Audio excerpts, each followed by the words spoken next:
Hello, everyone. Thank you so much for joining us for the premiere of Wish We Weren't Here, our terrible, horrible, no good, very bad road trip save reality. So glad to have you here joining us on Girls Run These Worlds tonight. I'm so excited to introduce you to my cast. But first, my name is Arnica. I'm going to be your storyteller for the next 10 episodes. You can find me on Twitter and Twitch at ArnicaXRoss. You can find me doing Avatar on Fridays. But for now, let's go ahead and meet my cast, their characters, and let's ask them a very important question, which is, what is your favorite piece of childhood literature? And you do not have to go highbrow. The monster at the end of this book is a hell of an answer. I'm just saying. Let's go ahead and start with, let's bump down. Cheers. Shit, I'm first.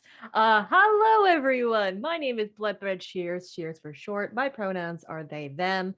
I will be playing Melanie Kurt and Bree Tier Spotted Bottom. Their pronouns are she, her. One of my favorite books was Agatha Christie. I love that Agatha Christie is your idea of childhood literature. You're like, I read above my pay grade, okay? Pokey little puppy my ass, Agatha Christie. Let's go. Nox, you're next. Hi everyone, I'm Nox, she, her. My character is Talia, and my favorite piece of childhood literature was either Warrior Cats or Ferris by Gail Carson Levine, who's the same author that did Ella Enchanted. I like books. I love Ella Enchanted. That was Ferris such is really a good book. too. I feel like Ferris deserved a movie and it never got it. I'm like, well, now I've never read it. It's on my list. All right, let's bump over to Leland. Hi. Hey, how's it going? I'm Leland / Leopold the Just. You can find me pretty much everywhere on the internet at Leopold the Just. And today, talk about our character. Did you want to talk about our character a little bit? Well, Or why we'll don't we get go to that ahead in a and minute. introduce you? We'll introduce your characters in a Okay, minute. cool. All right. Yeah, all right. And my favorite childhood book is The Haunted Mask by Goosebumps, R.L. Stein. That's probably what started me being like a complete horror head for the rest of my life. So. I love R.L. Stein. Out of all the horror books I've read, nothing as an adult has ever scared me so much as Camp Jelly Lake. Man, that thing under the camp. No, I'm still fucked up. All right, Rosie, how you doing? I'm doing great. I'm Rosie, SweetRosieBee, just about everywhere on the internet, she, her. I will be playing Melody Her's book and Stella Pineheart. And my favorite literature from when I was a kid probably is The Phantom Toll Booth, which is why I'm so excited to jump into this today. I don't know what you're talking about. And finally, Ash, hey, you want to introduce yourself? Yo, I'm Ash, they, them, and I'll be playing Orchid Aguilar and Philomel. My favorite childhood book was A Wrinkle in Time. It was my favorite book through all of elementary school. Just really good. I love A Wrinkle in Time. Just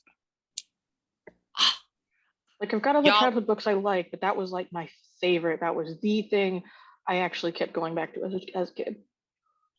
Look, all I'm going to say is y'all are real lucky. I have, at least as far as you know, no intention of throwing y'all through a Tesseract.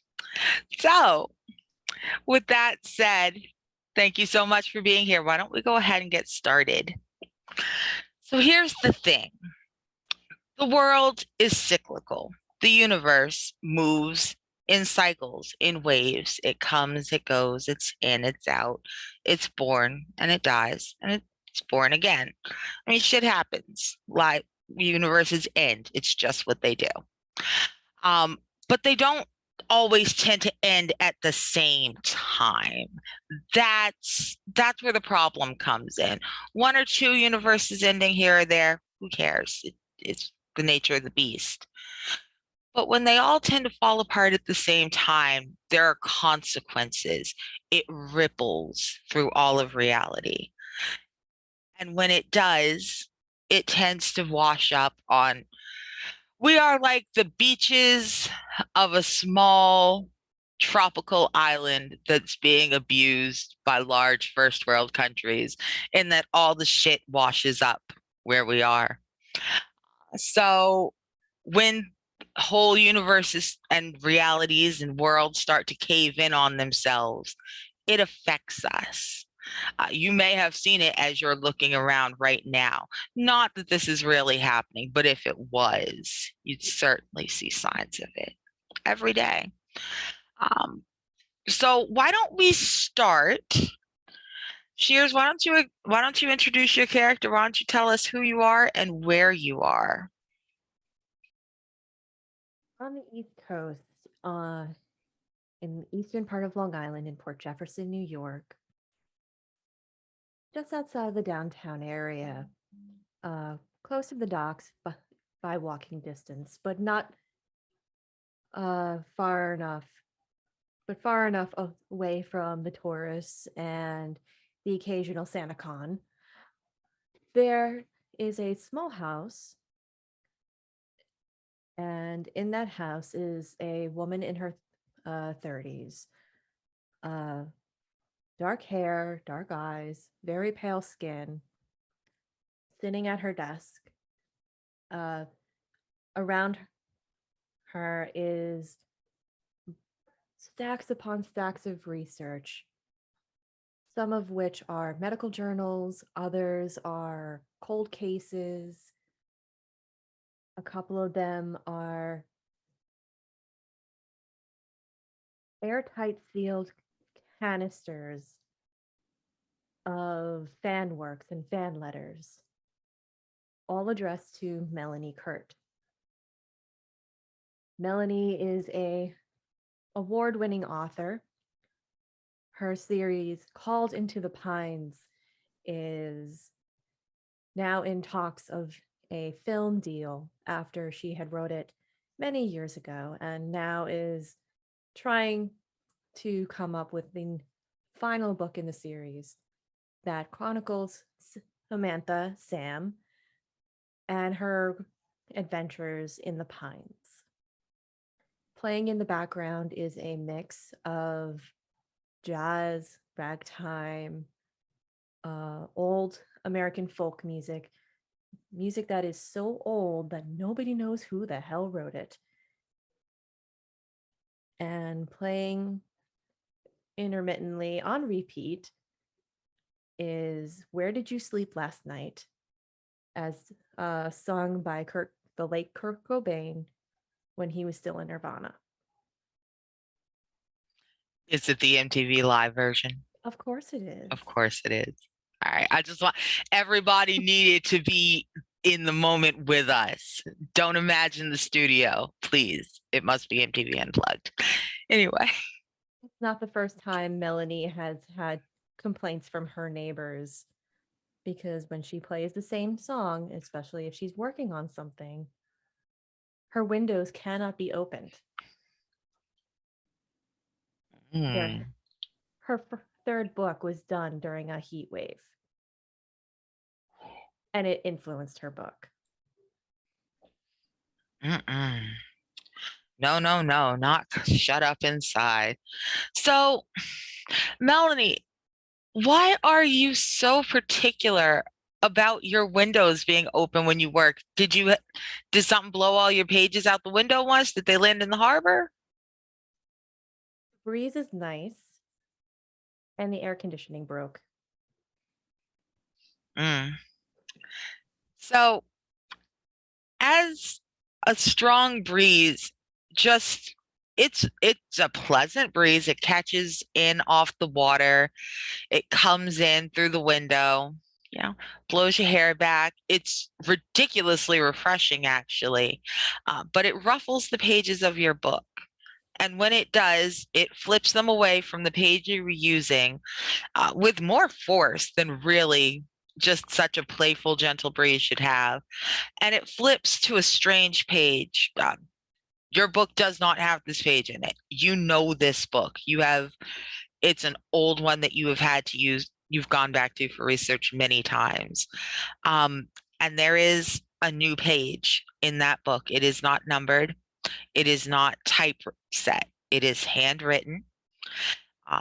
And it is in a series of handwritings, not just one, but 5 different distinct fonts.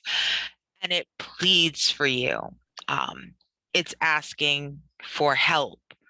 You feel like maybe you've held this letter in a dream before, but it is there and it is real. Melanie looks at it, brings it closer to her face. She's incredibly myopic. Runs over to one of her old magnifying glasses that has like a horn for a handle. Like looks at it again. Okay. I swear if Joel's put this in my book as like incentive, I am not happy. Okay. Now, let me go ahead and I will read as everyone finds this letter, because all of our characters will be finding this letter. I will read out a different part of it as everyone finds the letter. So let's go ahead and just, of course, my letter is buffering and doesn't want to load. You be that way. You know what? I don't have to take this from you. I'll open the image. Try me. Fight with me. I will not have it out. I'm a professional. Can you tell? Super professional streamers. Right? Look at this. With all of this stuff refusing to load in front of me, I'm gonna lean real close and just squint in a second. Do you want me to open it and read it? I swear to God, I will tell you yes, and then it will open as soon as, look at it loading. It's just like slow. Streams haunted. What? Streams haunted. Streams haunted. Just shoot this bitch. To the champions of reverie, whomever ye may be, by the time this missive reaches you, we will be beyond all saving. And that's fine. It's a sacrifice all of us are choosing to make, because we're not calling on you, our champions and heroes, to save us. We're calling on you to save all of reality by saving all of reverie. So, Nox, who are you and where are you? So I am Talia Ramirez. I've probably spent another late night at the library. I'm about to go home to feed my cats, Ricky and Misha. And oh, I just realized my mic was all the way up here. You sounded great. I couldn't tell. Oh, wow, great. Okay, good to know. I'm probably on my way home to feed my cats, Ricky and Misha, but probably finishing up one last book. And I know that dinner will probably be waiting for me because I have this late neighbor, Mrs. Fletcher, who doesn't like that I don't eat consistently and always cooks me meals to leave for me. So really quick before I head home, I'm probably in the library. Okay. So the library was kind of busy earlier. Like, it wasn't crowded, but it was unusually busy. But you haven't heard anything in like a solid 20 minutes. Like, and when I say you haven't heard anything, I don't mean, oh, I haven't heard anyone arguing about the line for the bathroom or trying real loud to over explain why they couldn't possibly have been the one who ruined that book. I mean, you haven't heard anything. You don't hear footsteps. You don't hear water from the bubbler from someone getting a drink. You do not hear the door. You do not hear anyone speaking. The library is silent.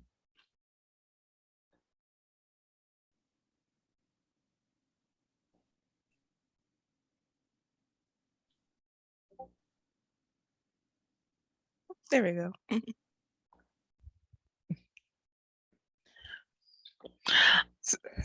Sorry, the You're fine. program froze on me.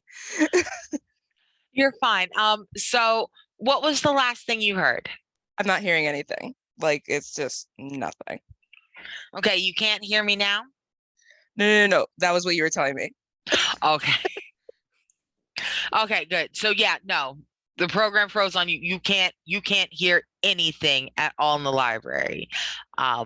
What do you is that weird to you? Have you ever been in does the library typically go silent like this? I feel like Talia stays there so late sometimes, and she always has like headphones to like play music that she's lost in her own world. So to her, it's a little strange because it feels a little early to be so quiet, but like she doesn't think any too much about it. Like, oh, it's just another slow day. Gotcha. So among the books that you had pulled out, there was one that you were definitely sure you had grabbed off the shelf. But now that you're looking at the stack next to you as you go to reach for it, it's not there. What was the book that you knew you had grabbed that's not there? When to say the Phantom Toll Booth? You can say the Phantom Toll I'm gonna Booth? say the Phantom Toll Booth. All right. So you know that you grabbed the Phantom Toll Booth from the children's section downstairs. Like, and obviously no little kid has come up with his sticky little hands and came and grabbed it, because you would have noticed a little sticky handed kid going, oh, the Phantom Toll Booth. You know, it's just not there. But to be fair, you have been distracted. It is entirely possible that you set it down downstairs in the kids' room. Do you want to go get it, or? Yeah, let's go get it. I want that book. All right. So as you head down the stairs, the lighting is not right. It's not flickering. It looks like it's the same brightness, but it's not. Visually, you can see the overhead lights are the same shade of white they always are, but the amount of light actually being put out from them does not match. If you are under 100 bulb, you're getting like a 50 light. It's weird. It is very much like the air is trying to eat the light before it can get to you. And as you walk down the stairs, your footsteps are muffled. It is very much, if you were not creeped out before, you should probably start to get creeped out now, because there is no way you are not noticing that the sound is incorrect and that the lighting is getting dimmer the further in you walk.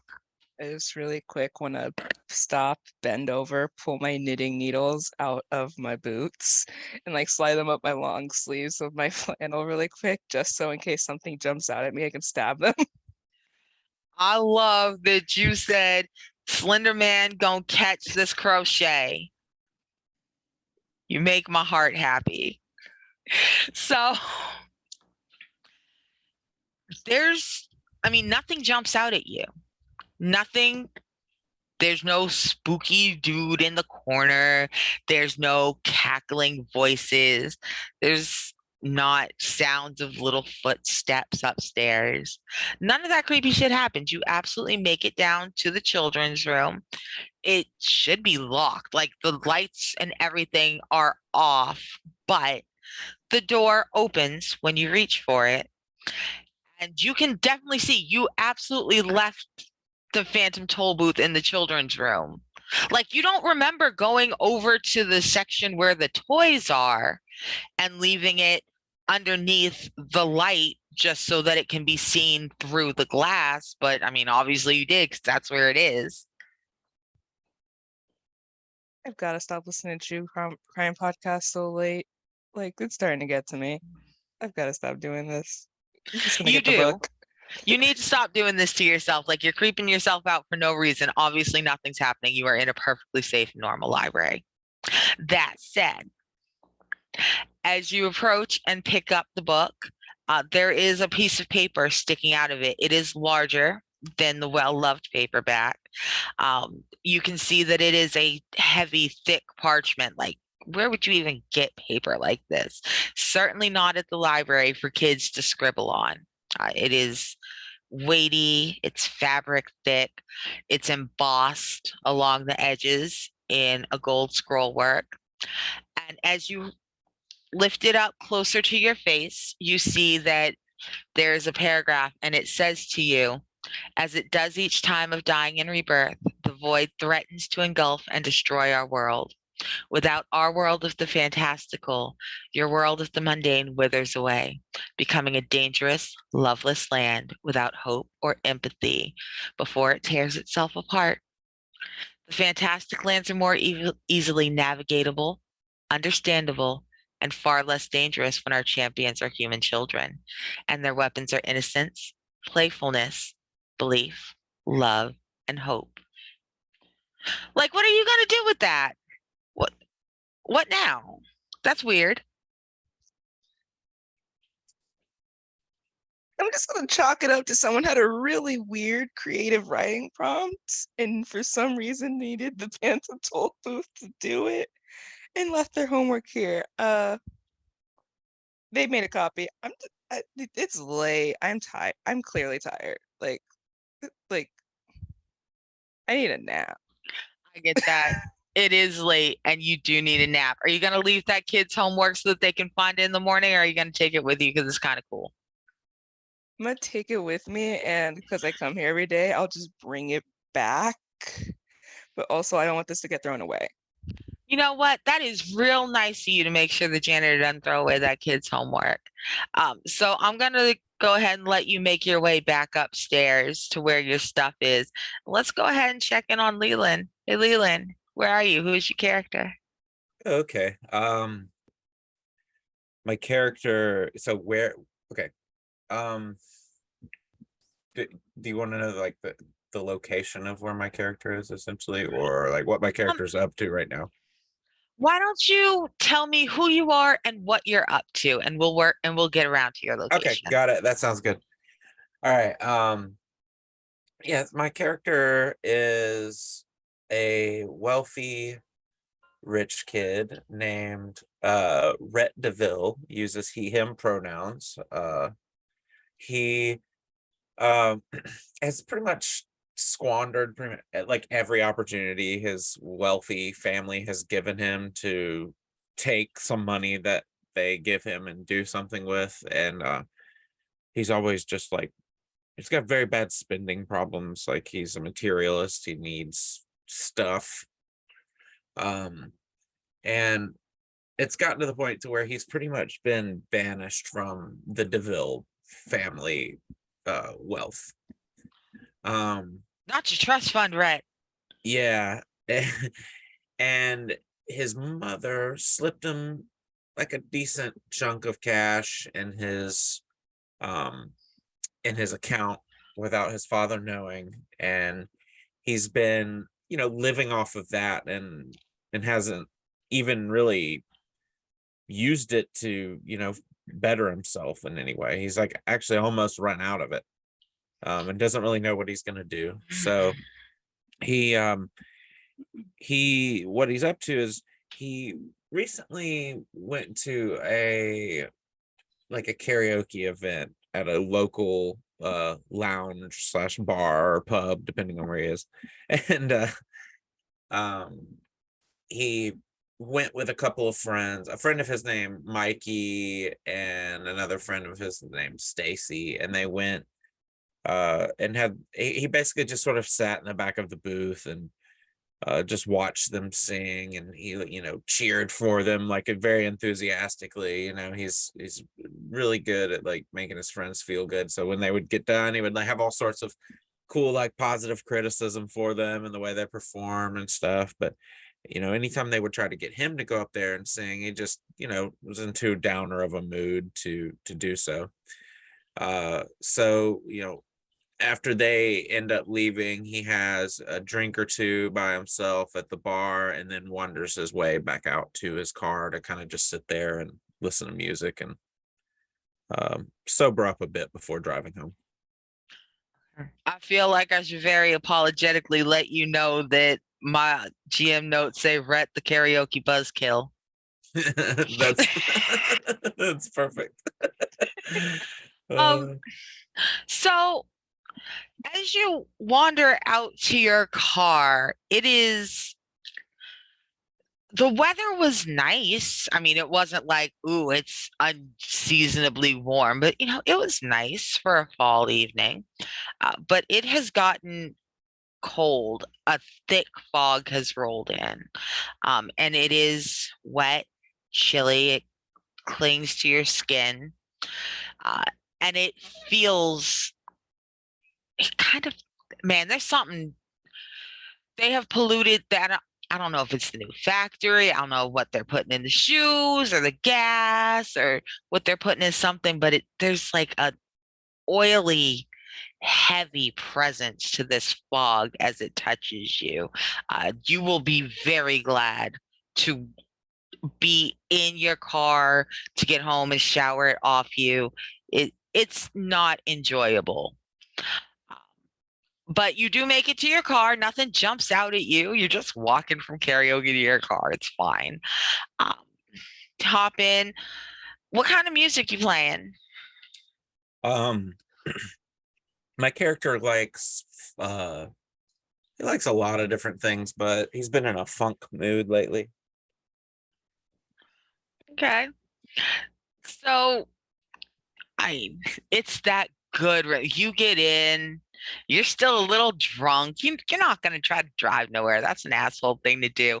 But you Yeah. are going to sit there in your car and just kind of, you're feeling it.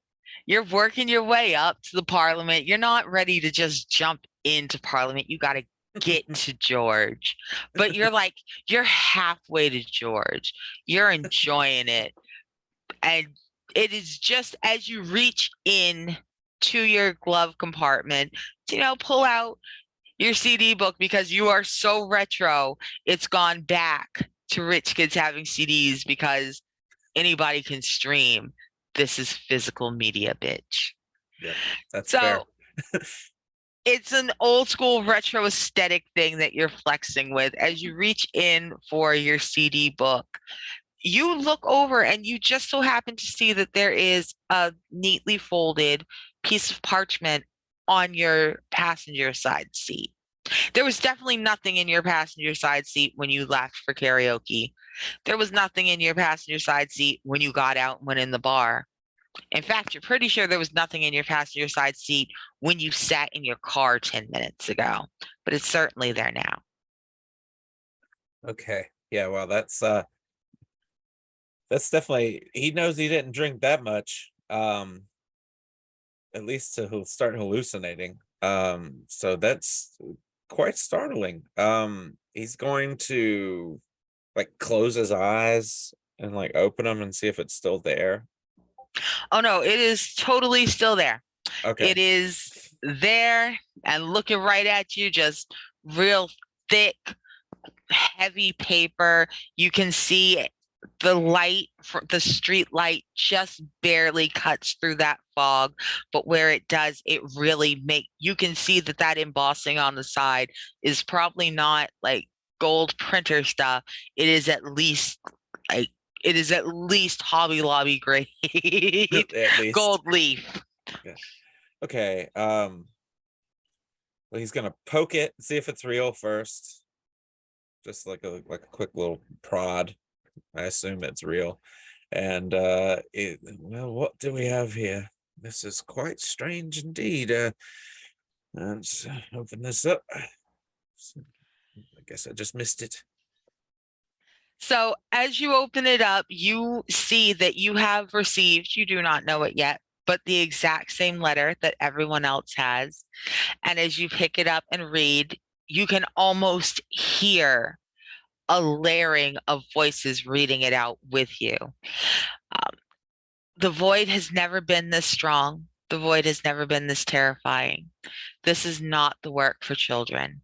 This is a burden to be borne by adults.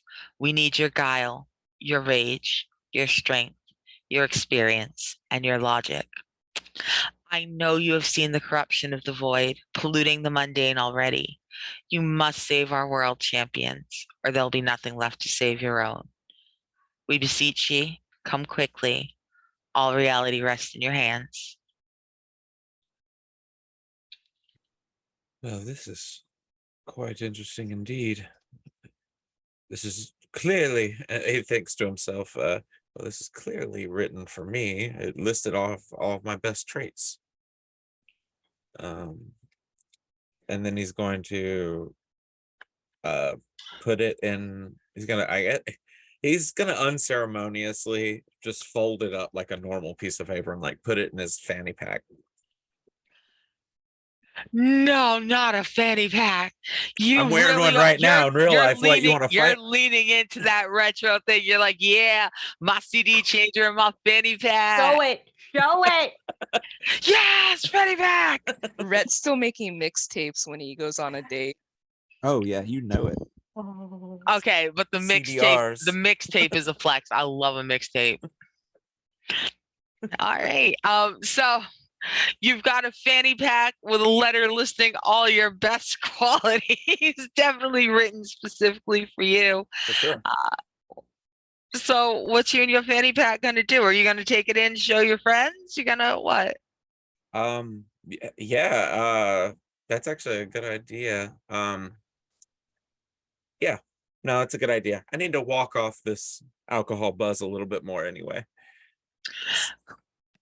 Cool. Plus, cops don't like it when you sit in your car while you're drunk even.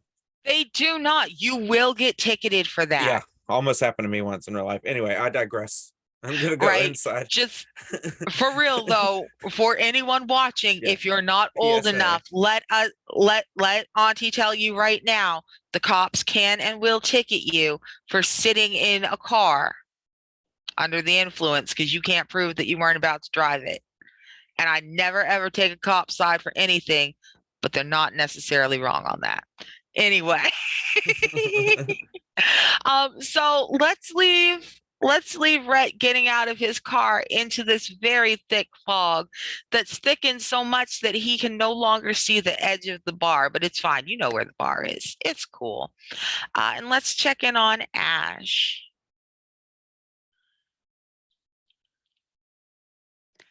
So Ash, why don't you introduce your character and tell us what you're doing?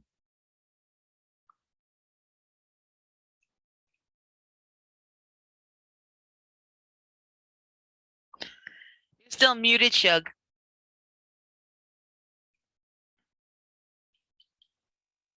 I do it all the time. I'm Orchid Aguilar, and I'm Vehi, and I'm a baker. And I'm either up so late it's early or up so early it's late for a morning shift at the bakery. I'm up so early even the rats aren't out yet. All right. So you're up early. You're getting ready to prep for a shift. For anyone who has never worked bakery or never known anyone who worked bakery, that shift starts at like 3:30 in the morning. So it is easily 1 o'clock in the morning that this character is getting up, getting ready for work. That would make the streets very, very still. Now, do you tend to walk to work? How do you get to work in the mornings? I tend to avoid walking if I can because I'm walking after even the winsome company of Last Call Drunks is long in their beds.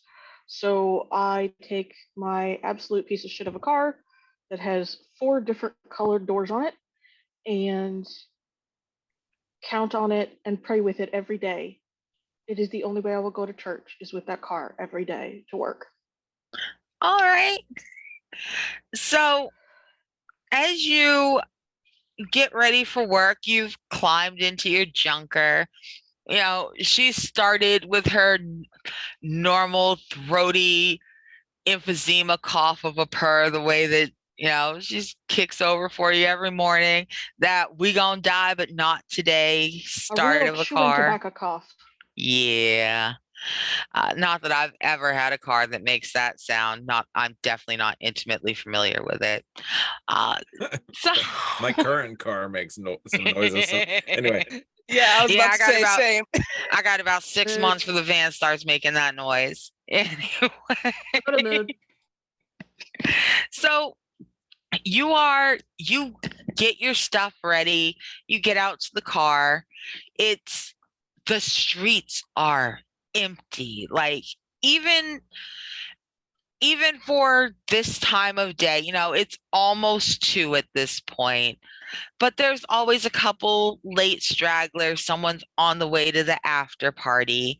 There's a little bit of movement on the road, but like there's no one. All the lights are blinking. They're all blinking red, so you slow down, but you have a straight shot. No one gets in your way. There's no lights coming in either direction. It's like it's just you and the road. And that continues as you pull into the bakery. Maybe you are the first person on shift. I do not know. Maybe there has been a fire alarm pulled, but you're the only one in the kitchen as you walk in.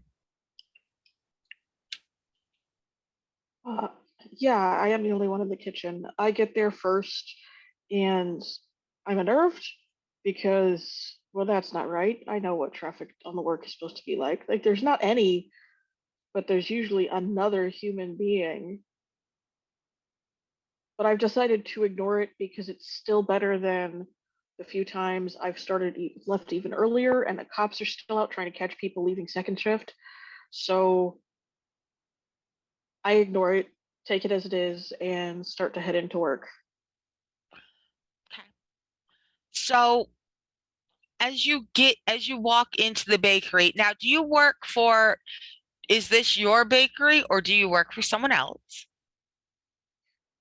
I work for someone else, one of those little boutique bakeries that's either really cool or complete nightmare to be with, sometimes alternately depending on the mood of the owner. Okay. All right.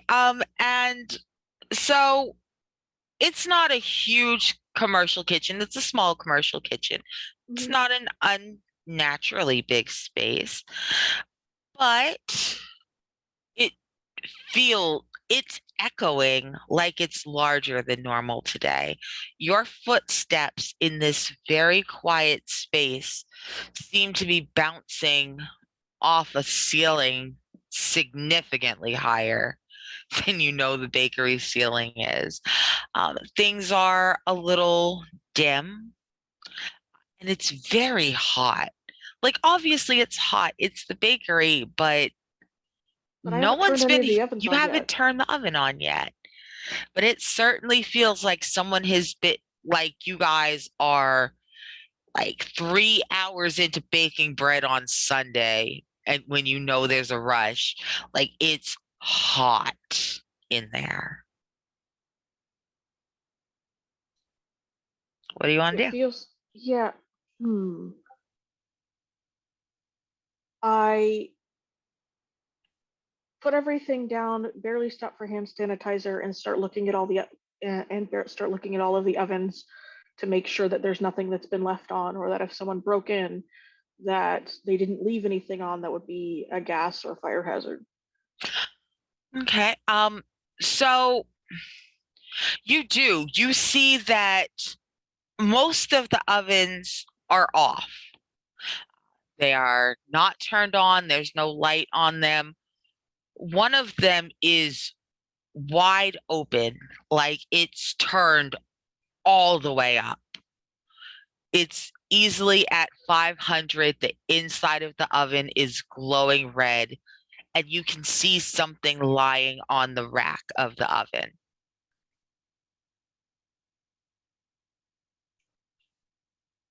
I am even more worried about a potential fire hazard, and both worried about it and more concerned that something's not that it's whatever it is isn't on fire or isn't ash or not ash but like char. But it doesn't look like silicone either, which could handle those temperatures, give or take. So I immediately turn the oven off and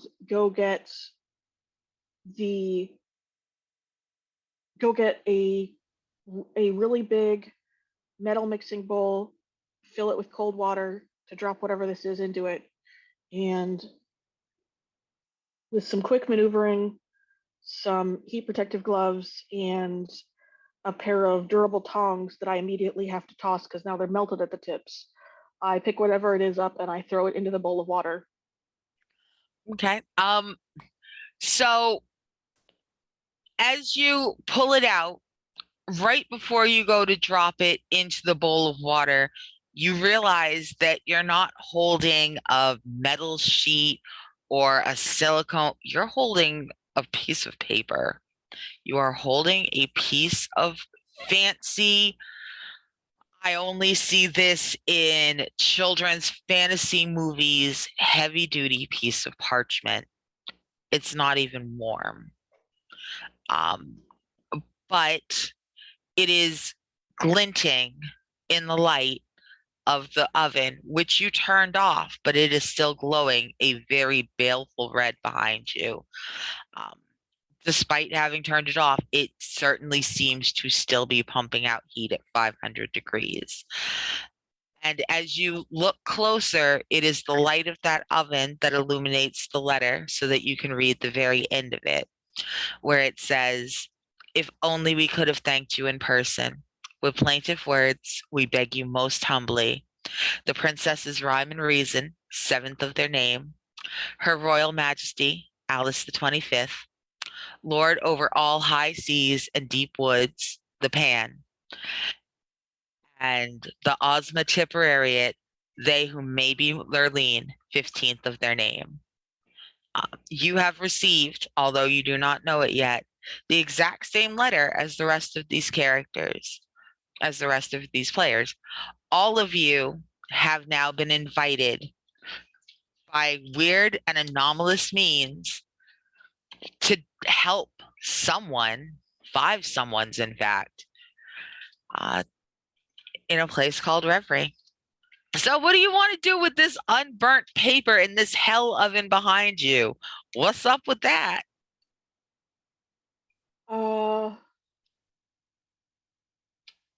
I just sort of stop and stare at it for a minute. At first, I think, wait a minute, I've seen parchment like this maybe once from some nerd friends who are into the Society for Creative Acronym when they sent out their wedding invitation. But like, this is a lot of dedication for something that's not even an event with a wedding planner's budget. This is just weird. It's I too mean, weird for it 3 in the is. morning. To be So, fair, it is way too weird for 3 in the morning. so I don't know what to do with it. But if nothing else, it really seems like someone spent time gilding the paper.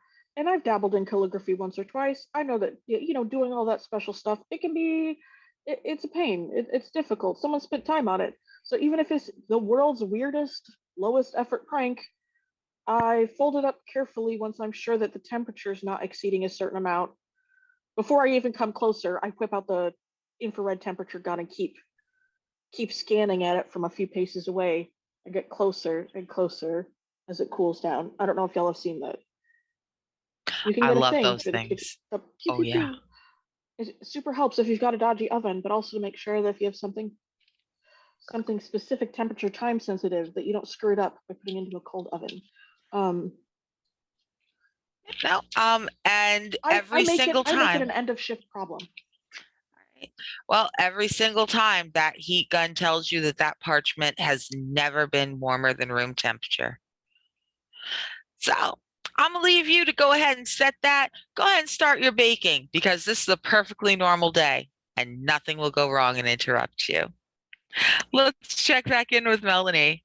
So Melanie, it's a little bit later, not a long time, maybe 15, 20 minutes, long enough for you to, email your friends, whoever, check to see, okay, maybe see if your publisher is trying to, give you a little poke towards the book with this funny little bullshit letter. And everybody has been like, Melanie, I don't know what you're talking about. No, I didn't sneak into your office and put a letter in your book. That's weird. So what now?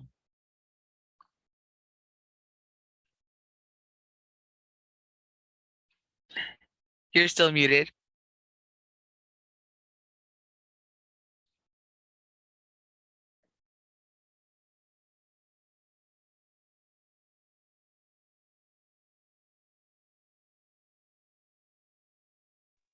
Wait, did you not do Rosie's characters?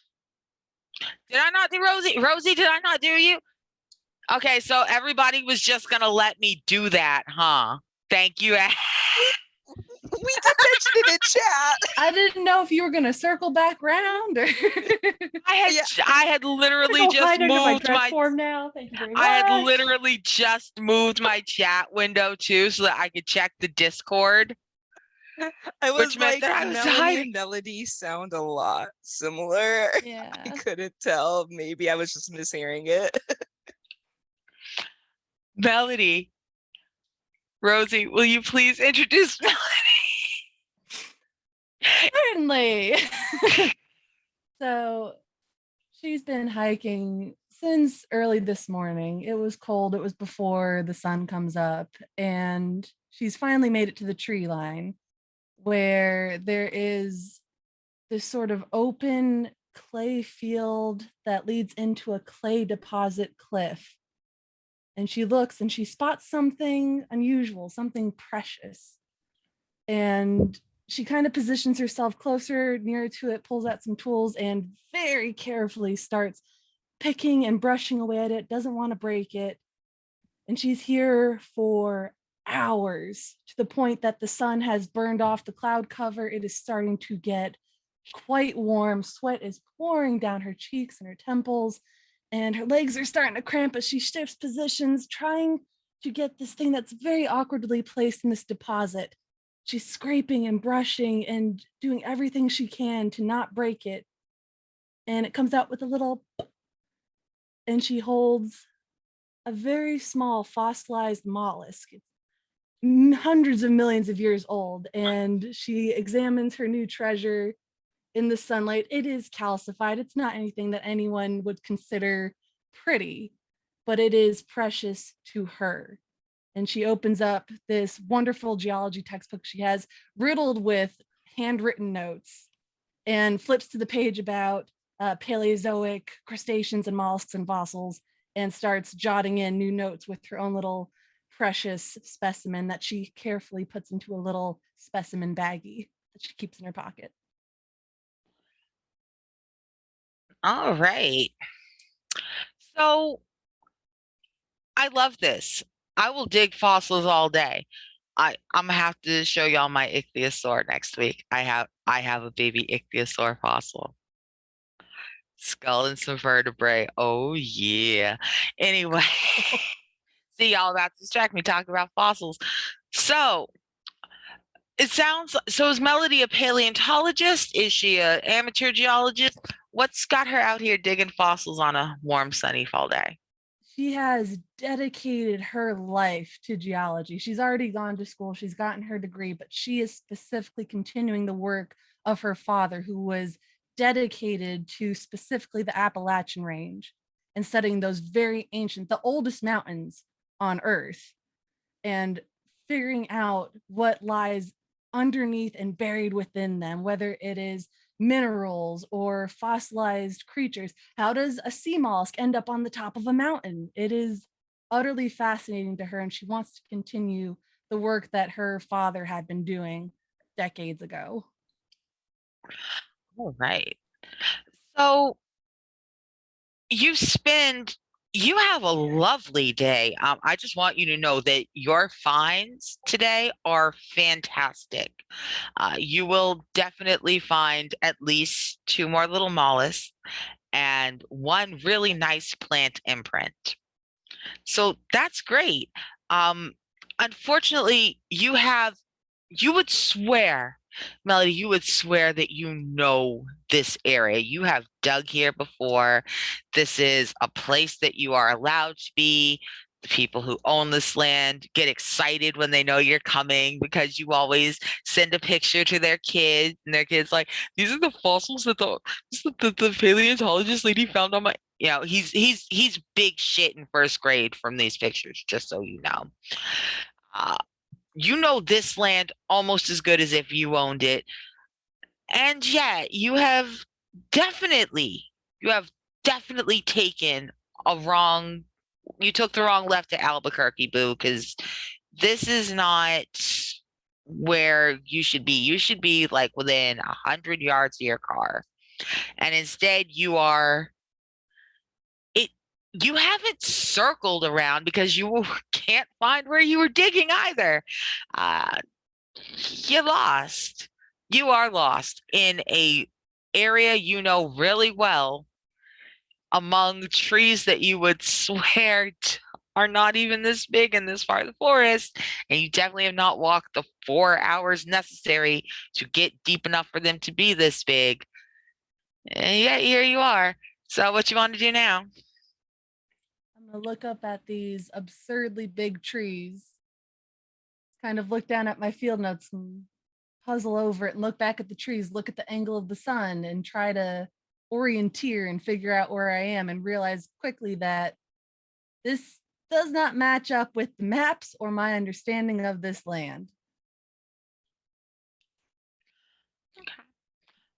So as you're shuffling through the papers for your maps, a thick piece of parchment falls out.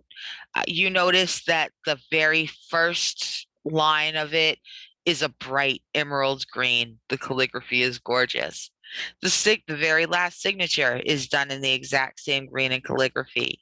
It is the same letter that everyone else has received, and it is calling for a champion to save Reverie. Uh, it's weird. It is maybe I got nothing. I got nothing. I have no idea how this has ended up in your bag. I do not have a good reason for this to be there. Maybe you do. Why you got a weird letter in your bag, Melody? What is up with that? I am going to look at the letter that I have and see that it has different handwritings. Quickly open up my textbook and compare it not only to my own messy handwriting, because I've been known to write on scraps of paper, and this might have been something I wrote waking up from a dream or in taking notes. I compare it to my own messy writing and then the sparser instances of my dad's really neat writing that he put in some of these margins, and it doesn't match. So I look back at the textbook, look at the letter, and can't quite make sense of it. I don't have anyone that would play a prank like this on me. I pretty much keep to myself. What does this mean? I mean, going somewhere new means new rocks. That sounds awfully exciting. That is true. There would be new and exciting rocks. But you are gonna have to get home first. I don't know how you're gonna save anybody when you lost in the woods. So I'm going to try to look around again. Remember that I parked south of where I intended to be, find the sun, and head south and hope that I find my car. Okay. So as you are walking south, the woods have become very quiet. The birds are used to you. Like the little songbirds, yes, they don't sing directly around you, but they don't fly too far away. Like there's a 50-foot area around you where they tend to be kind of quiet, but they like to watch you. The ravens especially like to watch you. The corvids think you're neat because look at all that shiny shit you dig up. And sometimes you're like, this is a little too broken. They're like, it's mine. Like they think you a boss. You are almost as good as a corvid yourself. Life And goals. you throw bread crusts. Like A1. But none of the birds are there. The crows are not talking. The songbirds are not singing. There is not a rustle of rabbits or foxes. There is silence in the forest. She'd become pretty keenly aware of that. She's used to even just the noise of the trees, just the nature sounds that surround her out in this part of the mountains. And that would probably unnerve her quite a bit, having absolute silence. She enjoys solitude, but not necessarily silence to this degree. Okay, and it is getting very silent. In fact, there is no longer the sound of wind in the trees. The wind is gone. There's no breeze blowing across your skin. The sun is dimming. There is a cloud rolling in front of it despite the lack of wind. It is moving fast, like a storm. Still, the air does not move. I'm going to stop and watch that cloud, thinking it's just some super unusual weather phenomena and be like, oh, that's interesting, but that doesn't make sense. And I don't really like that. But I'm just going to kind of stand stock still and observe it because maybe it operates by T-Rex rules. And if I don't move, it can't see me. Okay. So you stand still, and as you do, you can feel the pressure of the air. It is very heavy. It's becoming thick, but not wet. It doesn't feel like it feels like rain without the rain. It feels like the edge of a tornado. It it is the pressure bubble that precedes an almighty fuck up. And it is very much centered on you. I can just feel my heart pounding louder and louder. The only noise I can hear since it's silent is just the blood rushing in my ears as I'm experiencing something completely new and utterly terrifying in this moment.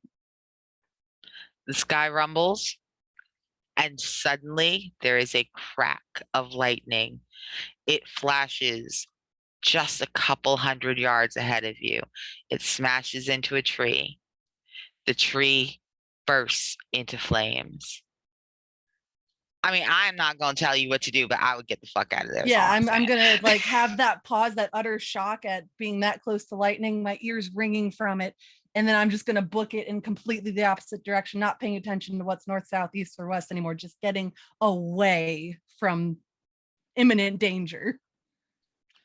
Awesome. So let's leave Melody running through the woods like a little bunny. I'm sure there's no problem at all with that. Everyone does it every once in a while. It's great.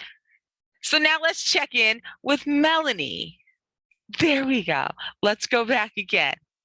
For reals this time. Melanie is on the phone with both the publisher and her editor, asking for some extra time, not on the book. That's actually 95% done. Right now, it's on the 5th edit after a few beta readers caught a couple of typos.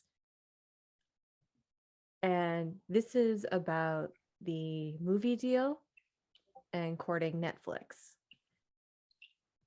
Nice. You know, you should totally take your time with Netflix because they get picky. I would, don't even worry about them. If I were you, I would be concerned about the fact that there is obviously a problem with your line, because you are trying, man. You're trying to listen. You can you can hear them. You can hear your editor. You can hear your publisher, but you can also hear some extra interference on your line. It is a staticky noise, intermittent, low, and every so often it whispers at you, almost like there's a voice in the static. You know there isn't. That's absolutely ridiculous. There is no voice in the static. Don't be silly. But it's making some weird sounds. Joel, can I call you back? The line's getting choppy again. I'll email you the rest of the draft as soon as I'm done. I gotta go. Immediately hangs up, puts her phone on the charger because it's at 5%. Because guess who forgot to charge their phone overnight? See, Yeah. So immediately goes to close the windows, locks them. She doesn't even realize that she's doing this. Turns off the music. reaches for the pendant around her neck and does her calming mechanisms that her therapist has told her to do. So, And I have a question for the game mistress. yes. What do the voices sound like, and what are they saying? Well, I'm so glad you asked that. I would love to answer that for you, but your phone is ringing again. Fuck. Okay. Hello, Melanie Kurt. And it's that static. It is the static again. And it is almost, again, it's almost a voice. It's almost several voices. Who is Some of calling? there, you can almost make out a cry for help. But over that, far more clearly, there is most certainly several layers of laughter. Some of them are children's, and some of them are malicious, and some of them are just frighteningly high. But there is an echoing, just rolling chorus of laughter in the static. He immediately hangs up, turns off her phone, like off, runs out of the office, goes into her bedroom. And in her bedroom, it's modest, like just a bedroom, her grandparents' furniture that she inherited, and a safe. In there is the original manuscript, hard copy bound as a present from when the book called Into the Pines hit the New York Times bestseller list. That's a lovely gift. And I'm sure that would be very soothing to touch, just that very first, very real, tangible copy of your book. Except when you go to open it, there's nothing there. It's over and over and over again. Every page has been replaced with the letter.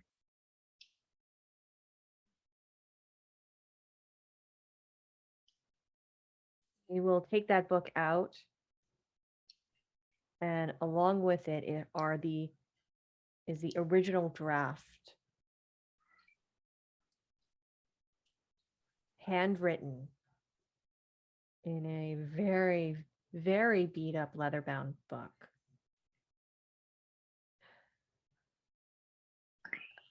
This is the Pines. This is the Pines. Why? No, this is not real. This is not real.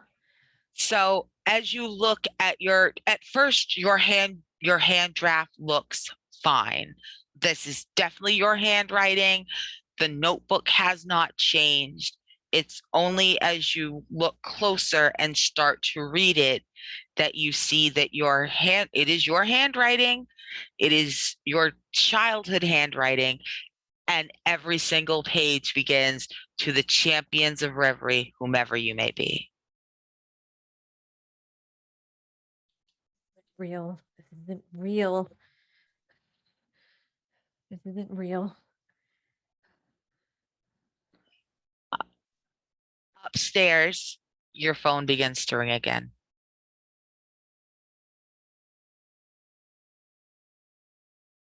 Melanie will take both copies of the book and slowly approach her phone that she swears up and down that she turned it off. She knows she's turned it off. The gaps in her memory aren't that bad. Her therapist told her that she's been making progress. Her family have been telling her that she's been taking better care of herself. How is this still on? And as you look, It is not on. It is powered off. The screen is black. It is cold in your hand, and it is ringing and ringing and ringing. No. No. Oh. Oh. And at that point, she's gone nonverbal. She is terrified. There is, unlike everyone else who has found themselves in a cone of silence, there's a lot of noise around you, Melanie. There's a lot of wind. It's picking up. It's blowing in from off the ocean. But even though you specifically picked the ocean, because the sound of the wind over waves is not like the sound of wind over trees, regardless of what people who live in the middle of the flat country where they got no trees or waves confuse them, they're very different sounds. But the sound blowing in your house is the sound of wind through trees. It's a hurricane through the pine barrens.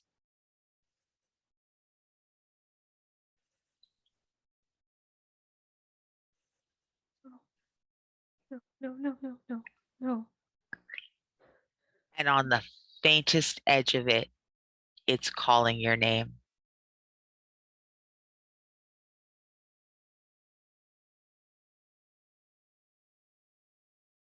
Collapses. Crying. Melanie starts to remember bits and pieces, but as quickly as they come, they go just as fast. And that is what is even more horrifying to her.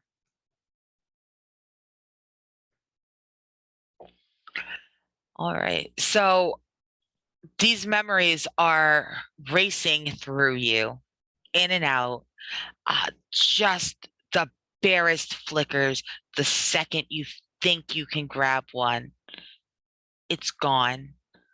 But what you can see through the flashback, through the disassociation, through the moment where you are both in your body and not, is you can feel things, the world, reality. You're feeling it shift in a way that you really kind of wish you weren't, because this is not, the human brain tends to not be built for reality shifts. But since you're going through it anyway, you might as well ride it out, right? I'm sure this will be a fun time. And as you feel this weakening of the mundane around you, as you are collapsed in your room, you look over to the underneath your bed, and from the darkness, there are eyes, so many eyes, and they're all watching you. How did you get in my house? Who are you? And the darkness under your bed is whispering with the wind of the trees, Melanie, No, Melanie, no, you're not real. we missed you, Melanie. Who are you? Don't you miss us, Melanie? Who are you? Get out of my house. I think you're in our house, and your bed begins to shift as it seems like 100 things, 1,000 things, tiny things, large things. Something is trying to get out from under your bed, Melanie. No, no, no, no, no, no, no. You are not real. You are a figment of my imagination. This is not real. No, no, no, no, no, no, no, no. Please, no, please, no. So Melanie is having a great time. She's perfectly fine in her bedroom. Let's check in on someone else. She's perfectly safe. Nothing bad will happen. Hi, Knox. How's the library? Oh, sweet Jesus. Yeah, so Talia's packed up her stuff and she's ready to head down with her book, and head home to her cats. And She's ready to go. So she has all her stuff. So you pack up, and as you're walking through the stacks, the silence of the library has started to unnerve you enough that you're at least keeping one ear off on your headphones. It's enough that you want at least 180 degrees of audio awareness. Knitting needles in hand. And so it's enough that you hear the other set of footsteps about half a beat off from yours. Every time you take a step, they take a step, whoever they are. They're definitely close enough that you can hear them, but you don't see anyone. Just start walking a bit faster. Like, not like I'm noticing, so they don't know that I noticed, but I'm having them pulled out like partly in my hands so that I can just turn and stab. Okay. But I'm walking a whole lot faster. And the footsteps absolutely keep pace with you, half a step behind every time. There's only one set of stairs. I mean, there's obviously a second emergency set of stairs, but there's only one set of good stairs. You know how the library has those good stairs, and you get to feel like Belle the princess with your arm full of. I don't know. Maybe that's just me who feels like a princess coming down the big stairs in the library with like 17 books. But there's only one set of grand stairs. You are alone on the stairs as you run down them quickly, and a set of footsteps follows you, half a step behind on the empty stone stairs. Yeah, I'm booking it for the door. I'm booking it. All right. So as you dash for the door, you begin to hear laughter behind you. It is a chorus of laughter.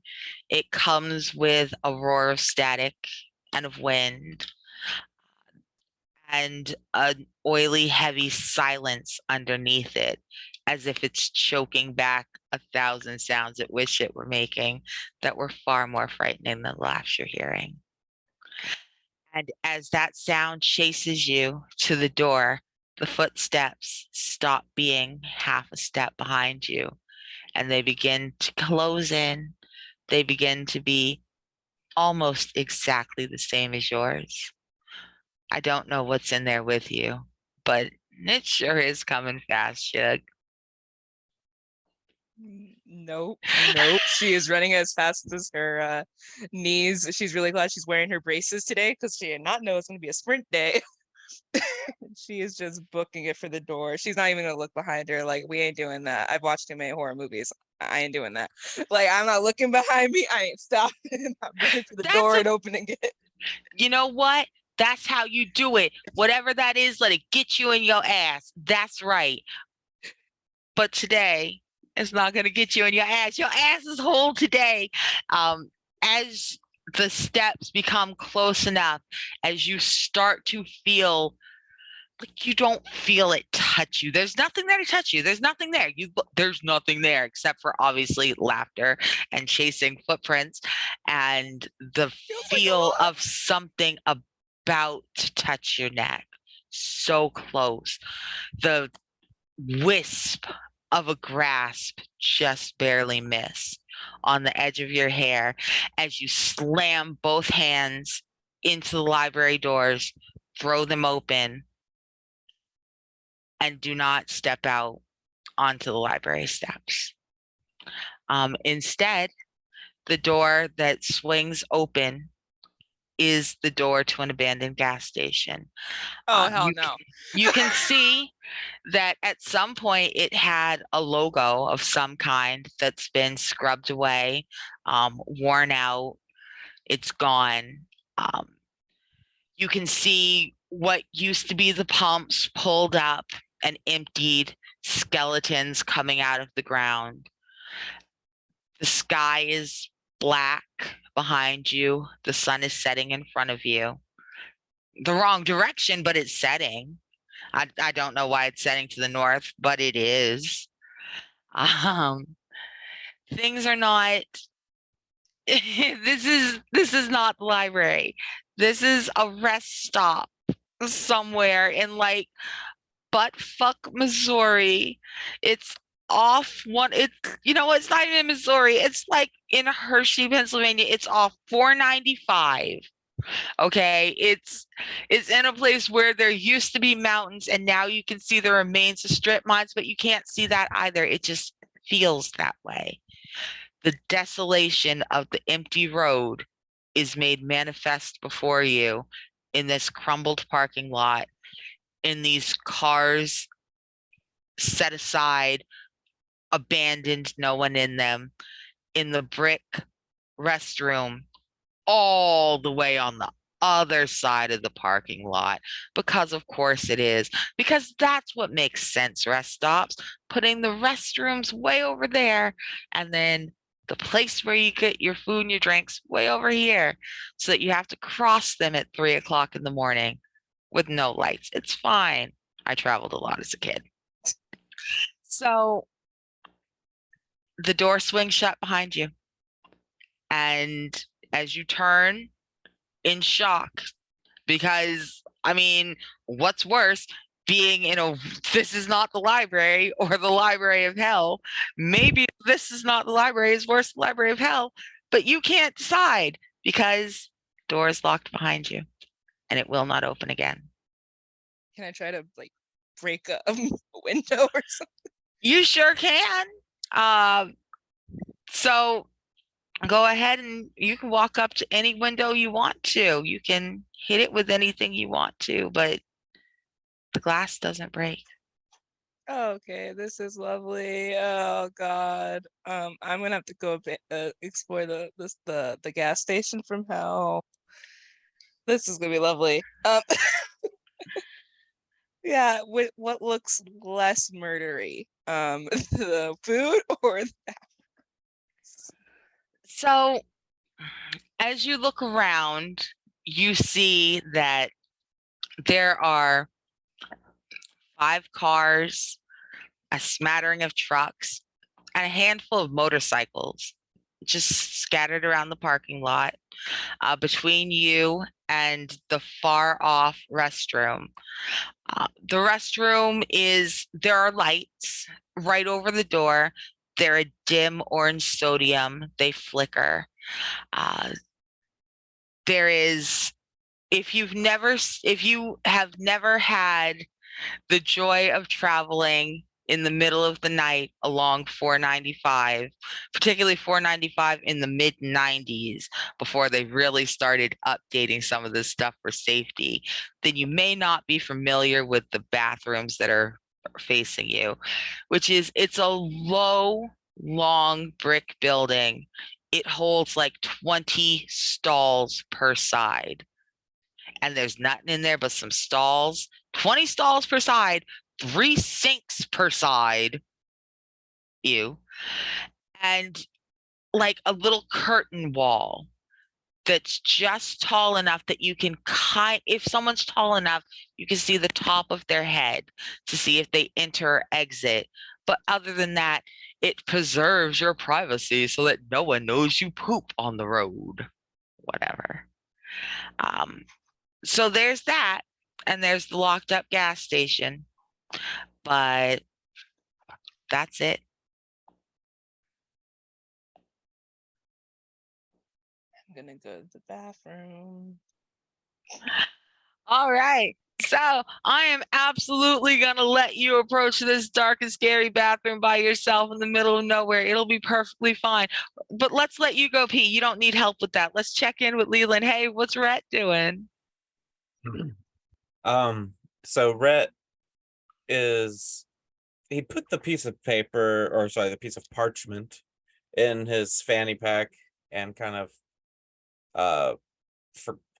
just is gonna look at it again later and try not to think about whatever sort of weirdness it was, because he's still thoroughly weirded out by the fact that it just sort of appeared. And we can say maybe he goes back inside the bar, and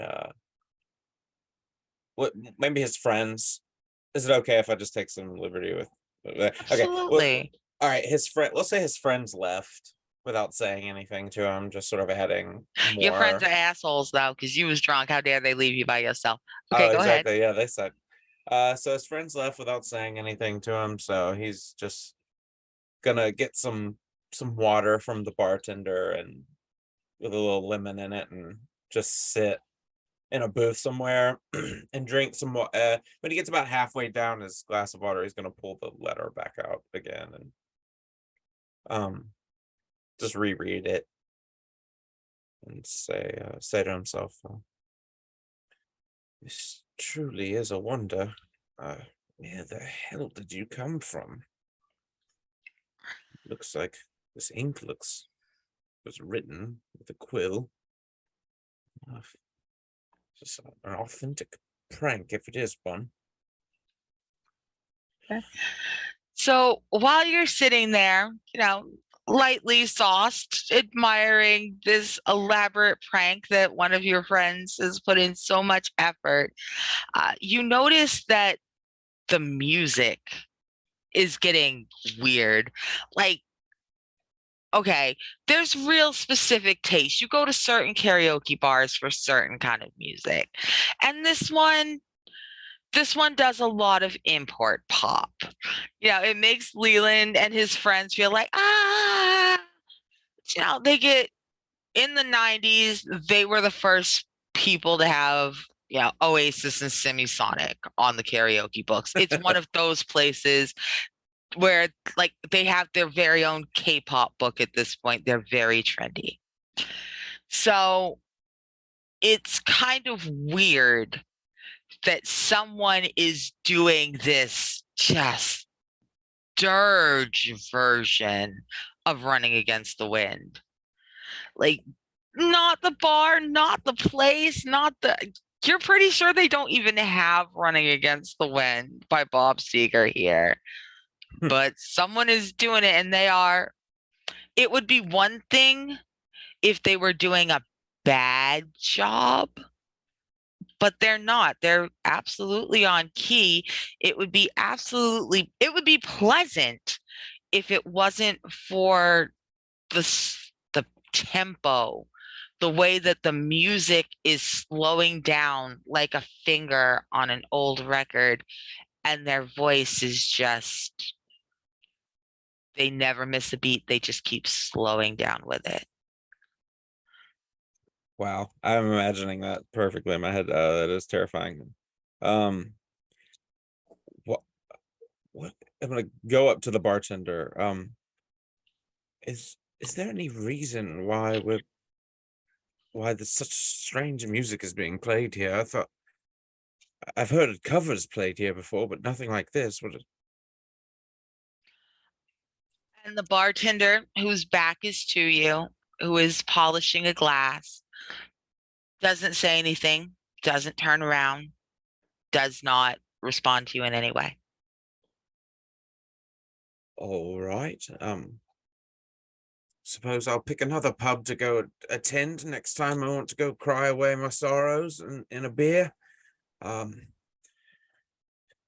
Bloody asshole. And just gonna turn around and go back to my booth and finish my water and keep looking at the letter. And at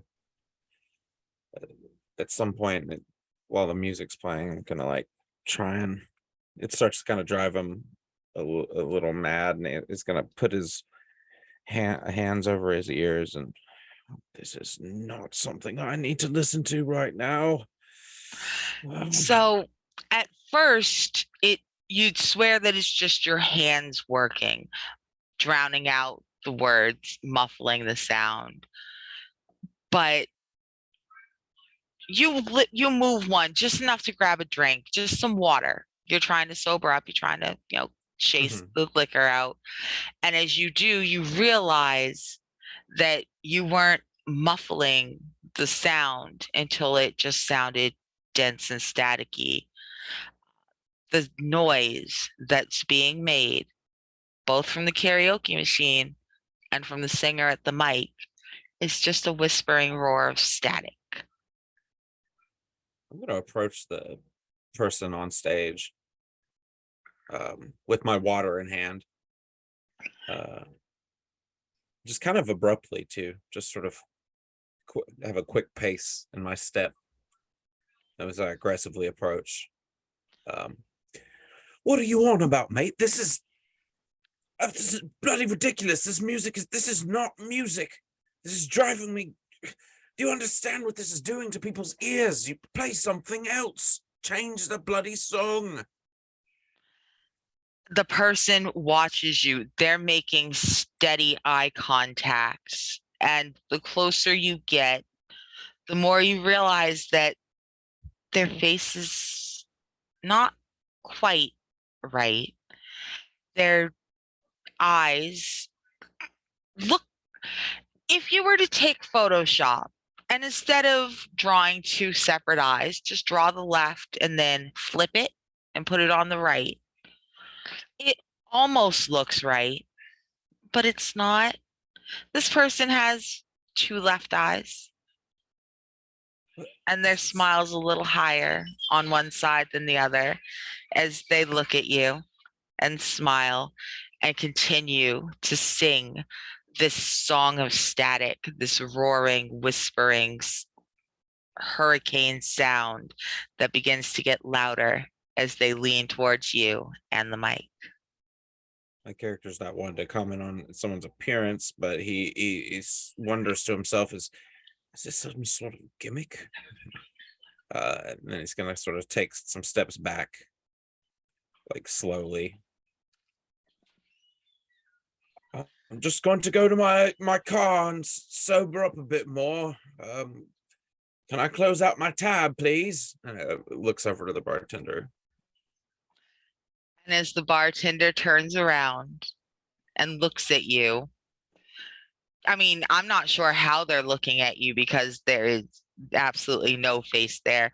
There's just a blank wall of flesh that still somehow manages to give the impression that they find you wanting. This is not normal. I'm fucking out of here. Forget my tab. Pay it your damn self. And he's gonna turn around.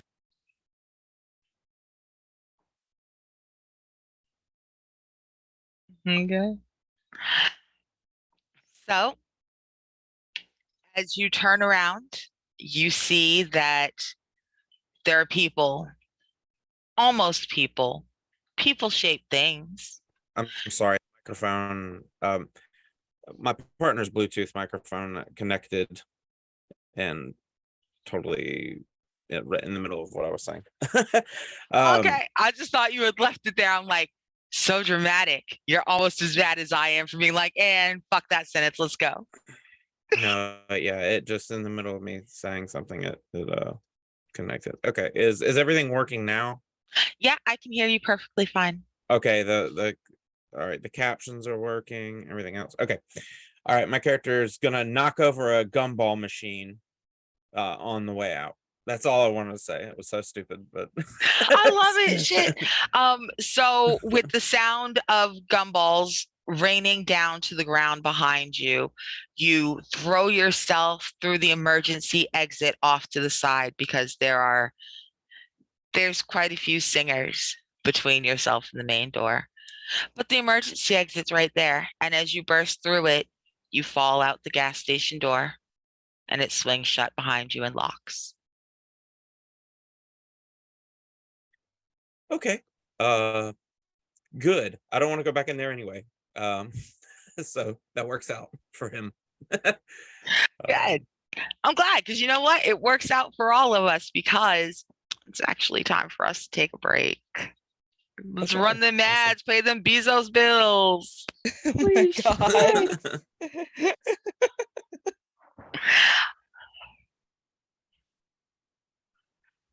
All right. So we're going to be We'll be back back in in 15 minutes or so, and we will see y'all then.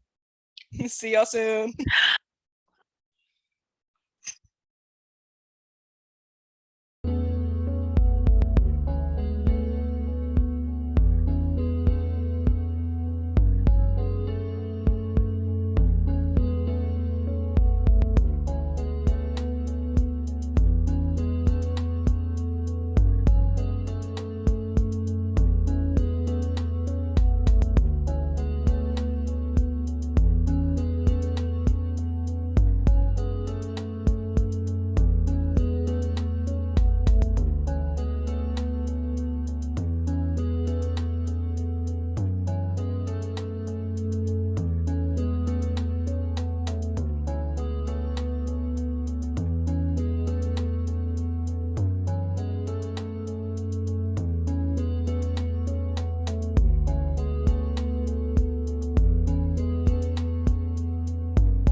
everyone, thank you so much. I'm glad you all came back. I missed you. I know it was only 15 minutes, but I'm needy. What can I say?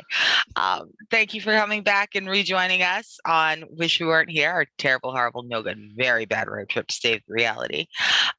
And let's go ahead and jump back in. So last time we saw our friends, about roughly half of them, almost half of them, are at a weird rest stop in the middle of nowhere, possibly literally in the middle of nowhere. Definitely didn't walk into a gas station, but two people walk out of a gas station. Let's see if we can get some more. Let's go ahead and check in with Melody. So, Melody, last time we saw you, you were running hell for leather through the trees. I sure am. And I'm gonna, as I'm running, I'm noted that a tree has been struck by lightning. So I grab the walkie-talkie that I keep with the person that owns land, and just as I'm running, shouting to Miss Buchanan, there's a fire on the property. I don't know where. I got turned around, but we need to get a crew out here as quick as we can to get that settled before it spreads to the other trees. And I'm just like running and babbling into this walkie-talkie, just trying to get any response back so I know that it's going to get taken care of. Okay. Now, for those of you who are not familiar with walkie-talkies and their usage, they are used by holding down a button to speak and releasing the button to hear. And as Melody runs, holding the button, yelling into it, you begin to hear static coming out over your voice. Your voice is being twisted back through the radio, given back to you, layered. You hear the laughter of children.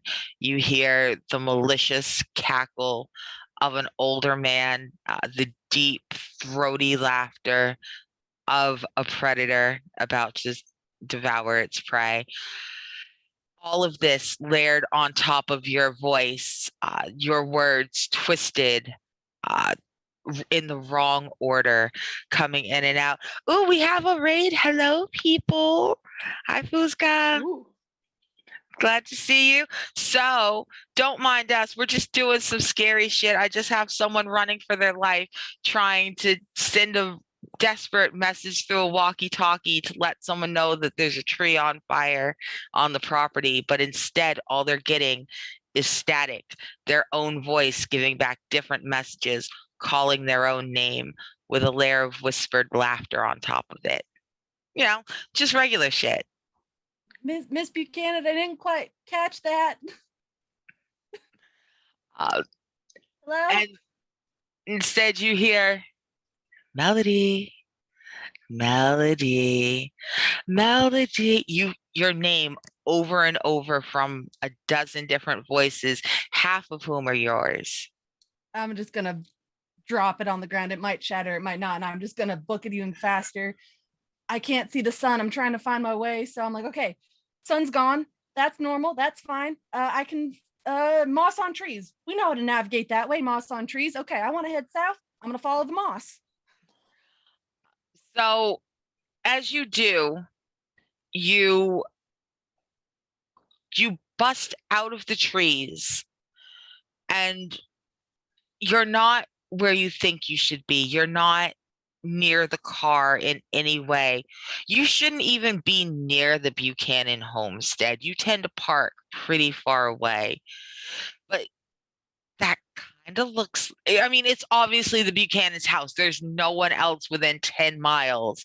And it's the right color, and it's the correct number of floors.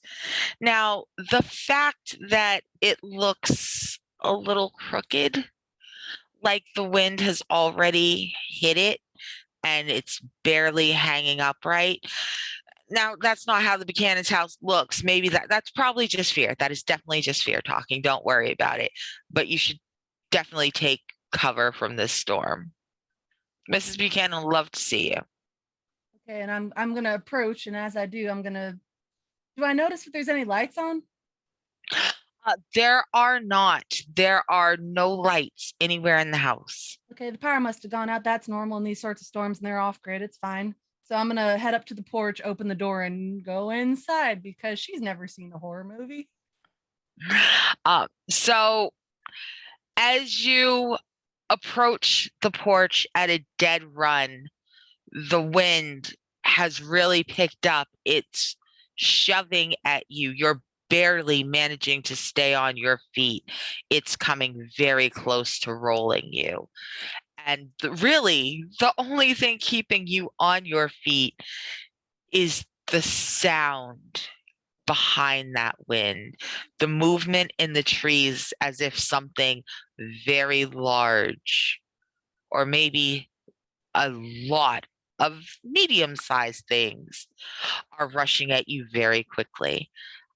It is definitely the sound of something. It's the sound of something or some things that are very hungry enough that they have abandoned quiet for speed.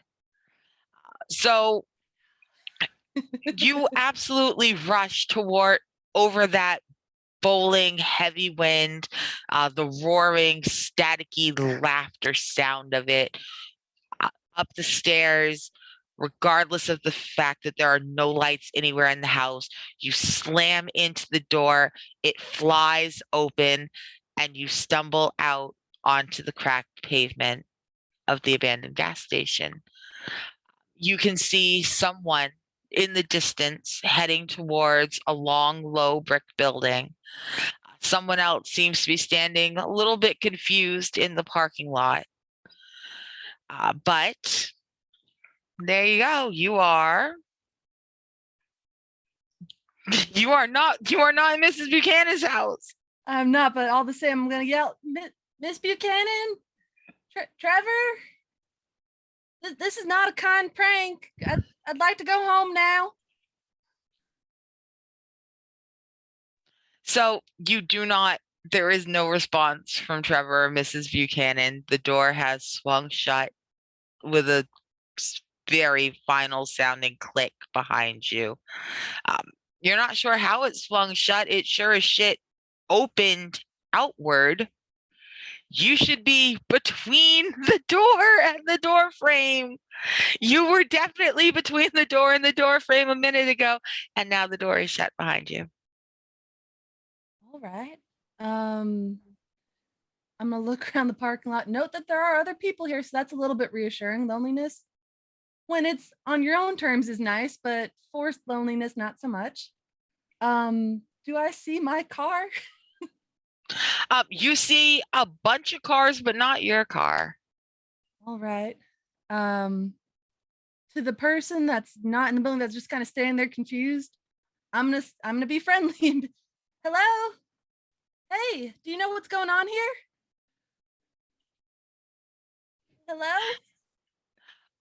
So, Rhett, as you're standing there trying to figure out where the fuck you are, you hear a soft southern voice drawl out from behind you. They sound a little bit scared, a little bit confused. What do you want to do? I'm definitely gonna shine. I'm gonna struggle to get my cell phone flashlight on as fast as possible and then point it into their face. Oh. And I'm gonna like just examine and see if they have if they have eyes in the right spot. Are your eyes in the right spot? I don't ask that in character, but I'm asking that out of character. Mostly. Are my eyes in the right spot? Yes, your eyes. I mean, I Okay, assume so. All right, good. I was just gonna make sure. You never know. All right, my character's gonna go, oh, sorry, you're not one of them. Hi, I'm Melody. Nice to meet you. Who are you? Oh, hello. And holds his hand out kind of gingerly. And you notice, his nails are painted. He's got a big ring with different moon phases on it on his pinky, and he just sort of shakes your hand and gingerly and pulls his hand back and rubs his nervously rubs his legs. Well, oh, sorry, my name. I'm Rhett. Melody, correct? Yes. Oh, okay.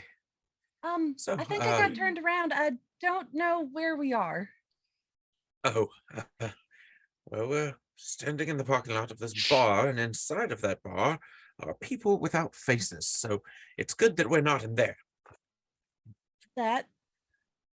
Have you had something to drink tonight, sir? Oh, yes. Hours ago, though, I was actually in the process of sobering up before I got in my sedan and drove off.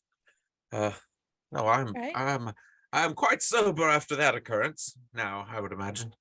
People little- without faces. That sounds a little bit scary. Oh, yes. You want to go take a peek in? I don't No, advise thank it. you. But No, thank you. have you seen anything strange tonight on your journey here? I mean, did you just Um, walk into the woods and Well, behind I was here in or the something? woods, and normally I'm pretty good about keeping my bearings, but got Mhm. real lost. And then something was chasing me, or a lot of things were chasing me. Not really sure. Ran into the the landowner's house. Miss Buchanan, she's wonderful, wonderful woman.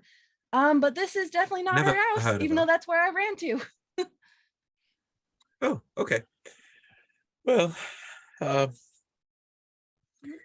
yes, every good. Listen, I don't know how I can help you if I can't even help myself. Okay, tonight was rough as it is, and then all of this weird shit started happening, and now weird shit's happening to you, apparently as well. We have that in So it's common. widespread weird shit, and I'm Yes. just maybe I should be more drunk. I don't know, but I don't want to go back in there with the alcohol. That's all. We won't go in there, but I did see someone else No. going into that building. Maybe we check in with them, see if anything weird's happened with them. Oh, sure, we might as well. Okay. I'm giving him a reassuring pat on the shoulder since he seems just about as scared as me. Yeah, and he's just fidgeting with these like little spinny fidget rings on his pinkies, just like, and walking behind you. Let's go check it out. Not really focusing his eyes on you, and you engage with him. He seems just Frazzled. traumatized, frazzled. Yeah, that one too. Both of them. Traumazzled. You and me both. All right. So while the two of you were walking around frazzled, let's go ahead and check in on our baker. Oh, shit. No, there you are. So, Ash, last time we saw. Please don't do this to me. Are you kidding? I can't see no one's face What? now. There we go. Oh, I managed to minimize my Zoom and then I couldn't find it to make it big again. Oh, y'all Yay. shush. Oh, no, now it's really, really tiny shit. Now it's just a bar. Okay, there everyone is. I found you. We can So- see you, okay. Yeah, but I can't see me and then I make faces. Oh, the faces like a no. Muppet. Like a disappointed Kermit if I don't keep control of all this. So we are the exact opposite. The last time we saw you, you were baking in Hell's Kitchen with an oven that is broken. I'm sure it's broken. It's not at all haunted. Don't worry. Oven's haunted. Don't worry. It's not. Shh. So you've been there like 2 hours. You've managed to get a bunch done. No one's come in. You are the only person at the bakery still. You keep turning off that other oven and it keeps coming back on.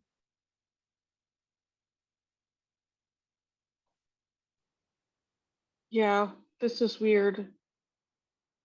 I can deal with any other weird shit that's happening outside the bakery. But despite being used to OSHA violations, what with all the working in food service, the oven keeping turning back on. I've seen Final Destination. I don't want to be here, but also it is the 29th and rent is due on the 1st. I can't leave. So real. Too And if real. I die in the bakery, I don't have to pay rent. So like every Again. food service worker, I'm just like, you know what? This may as well happen. Fine. But also, like, I will be drinking heavily about this at some other date. Understood.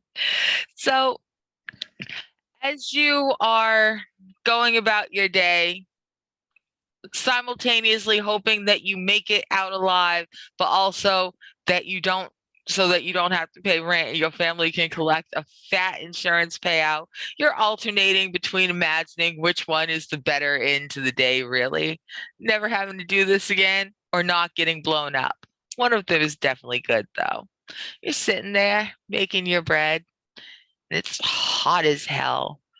In fact, it's even hotter than last time. And when you turn around, you notice that 3 more ovens are on.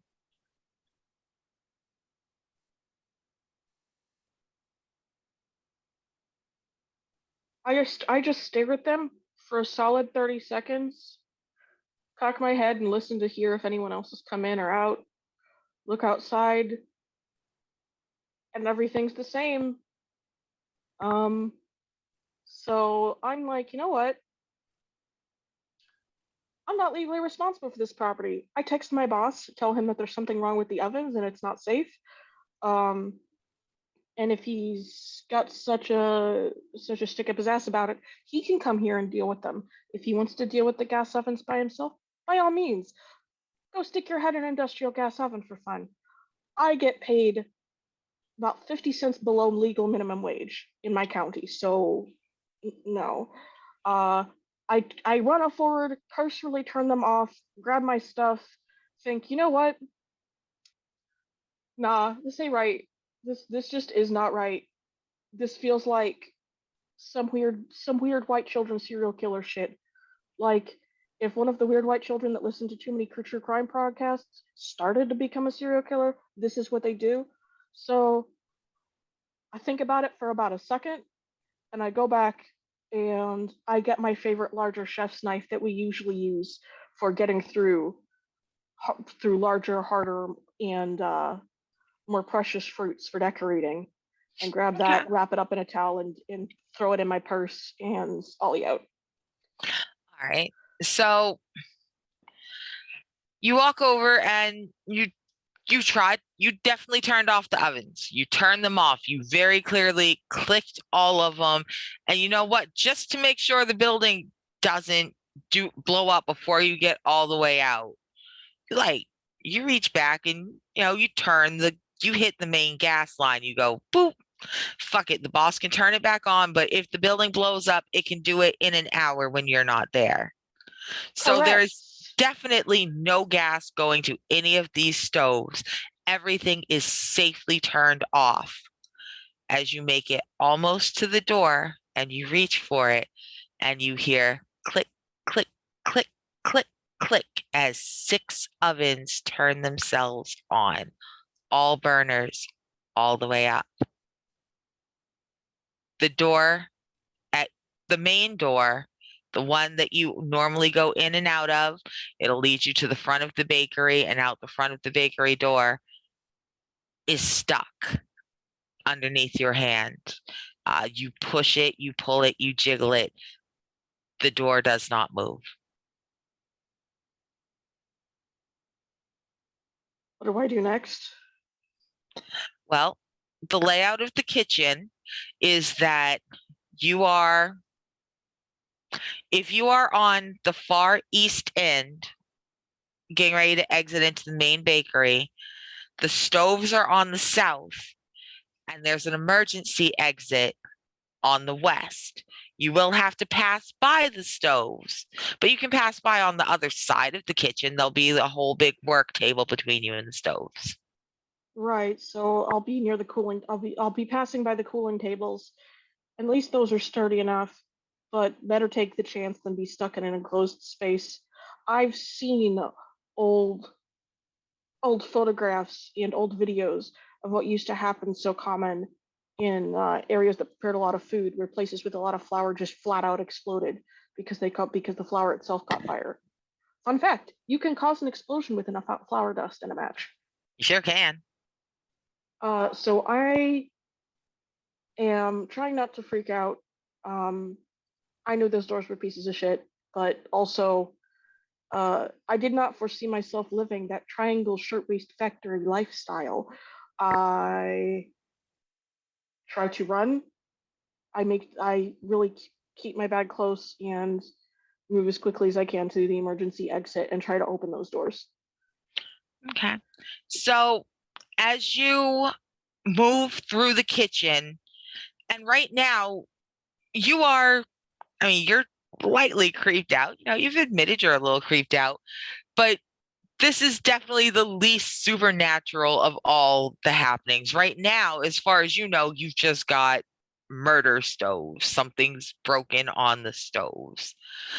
But there is a thumping noise coming from the cooler. Uh, Now, the walk-in cooler is, so you are about halfway through the kitchen. You're closer to the emergency exit than not. The stoves are on this side of you.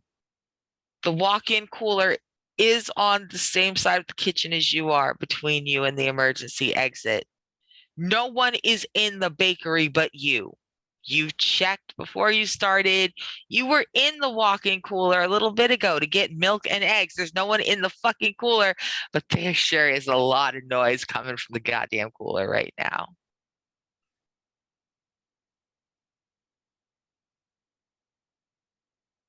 What you want to do?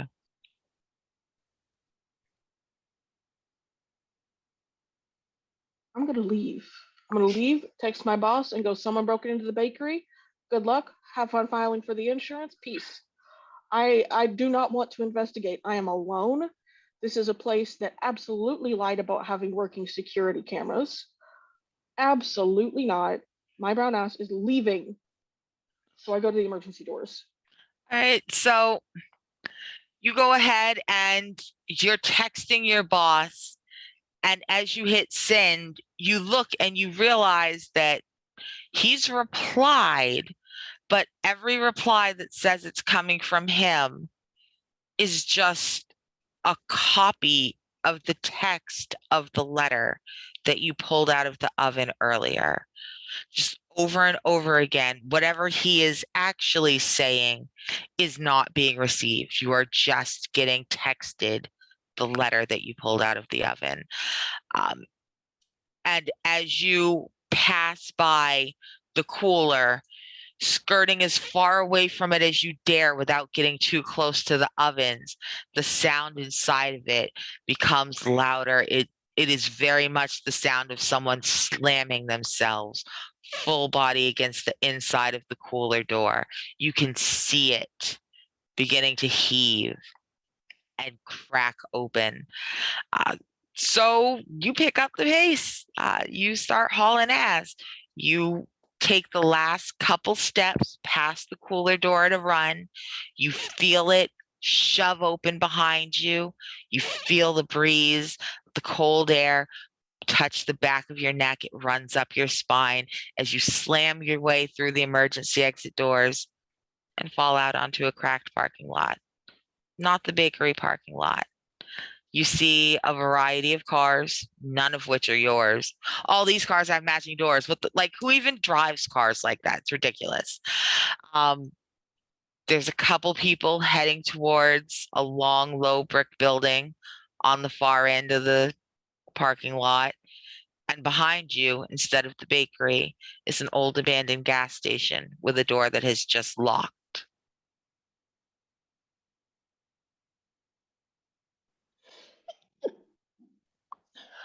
Gesundheit.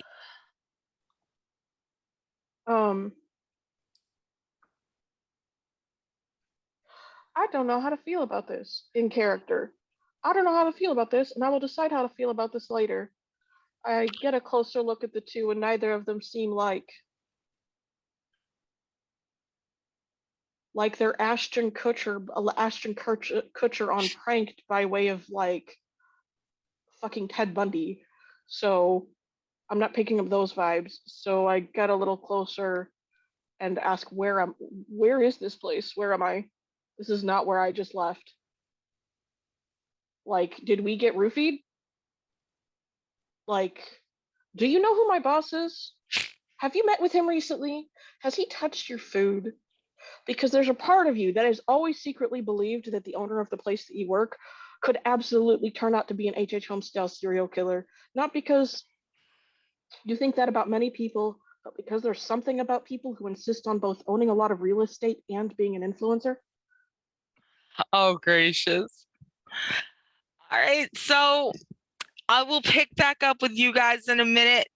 Vret, Talia, last thing you heard was a desperate voice from behind you hollering, "Do y'all know where I am?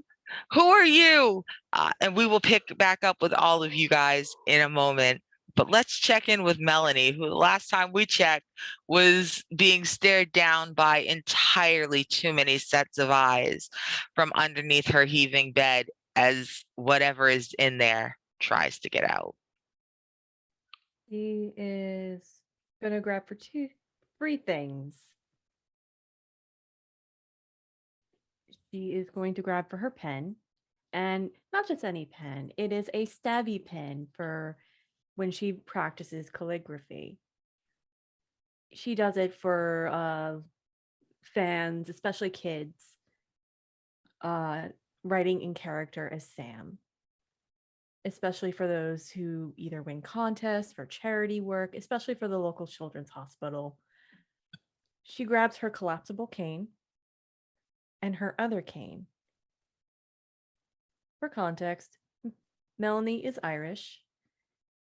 She's gone to Ireland, and an Irish fan gifted her with a shillelagh stick as a walking stick. Nice.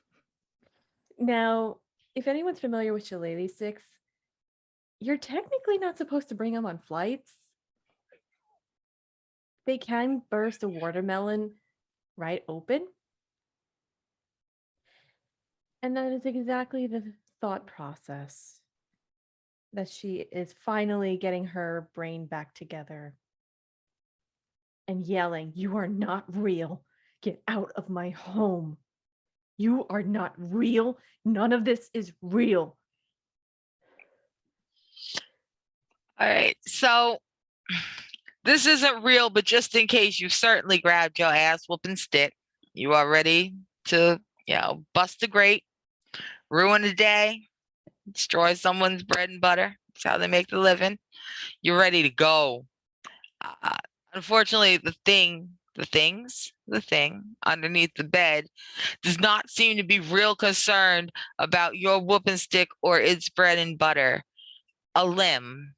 I'm not sure how to describe the limb that slowly begins to emerge out from under your bed, but the base of it, what would be a hand if it had about a third less fingers, easily big enough to palm your entire head, sticks Swing. out from under your bed and digs into your floor. Swing. All right, so you're swinging on the hand? Swinging on the hand with the shillelagh. All right.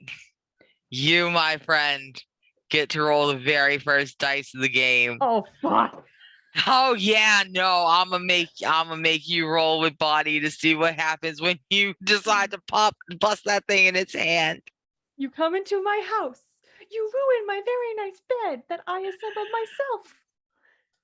Of course I'm gonna fight. Oh fuck. Oh fuck. Don't fuck me over.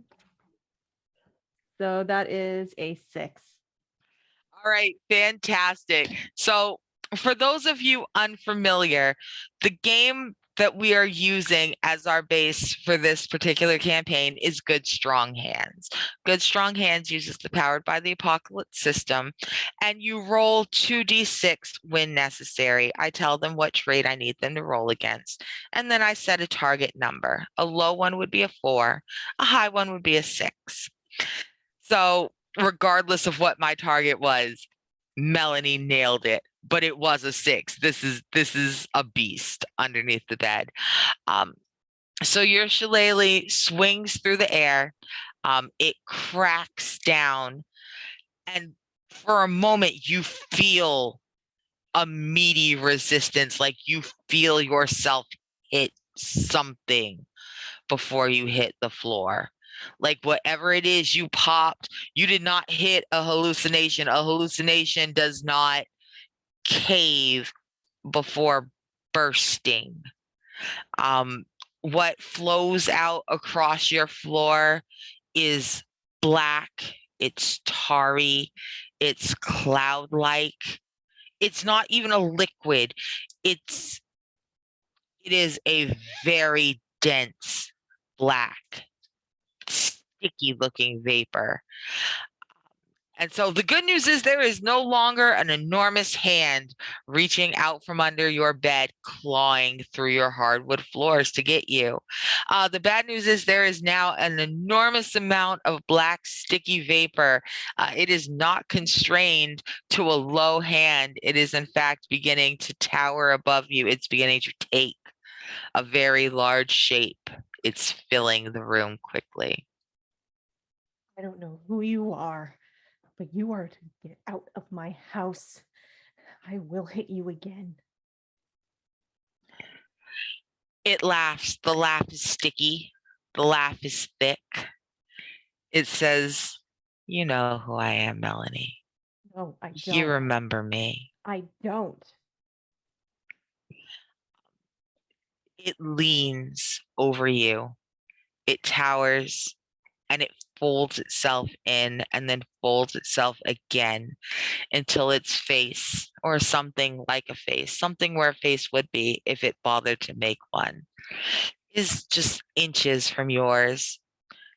Sticky, thick. It smells. It smells like the tide going out. It smells brackish. There's a distinct rotting scent to it, to whatever wafts from what would be its mouth as it goes. Of course you do. I remember you, sweetheart. Don't remember who you are. I have never met you. And it leans a little bit closer, almost kissing close. It is not scared of that thing in your hand. And it blows, just, and as it does, it's the wind that blows out smells like burning pine trees. And you can hear your voice being called from a dozen different directions in the trees. And it goes, "Run, Melanie. Don't let us catch you in the trees." Swing again. And grab the pen. Stab. Okay. They both go right through it.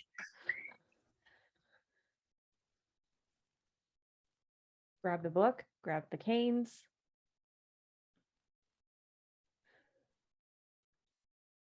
Around my neck is the pendant that Melanie has no memory of ever getting. Grabs her grandmother's onyx ring.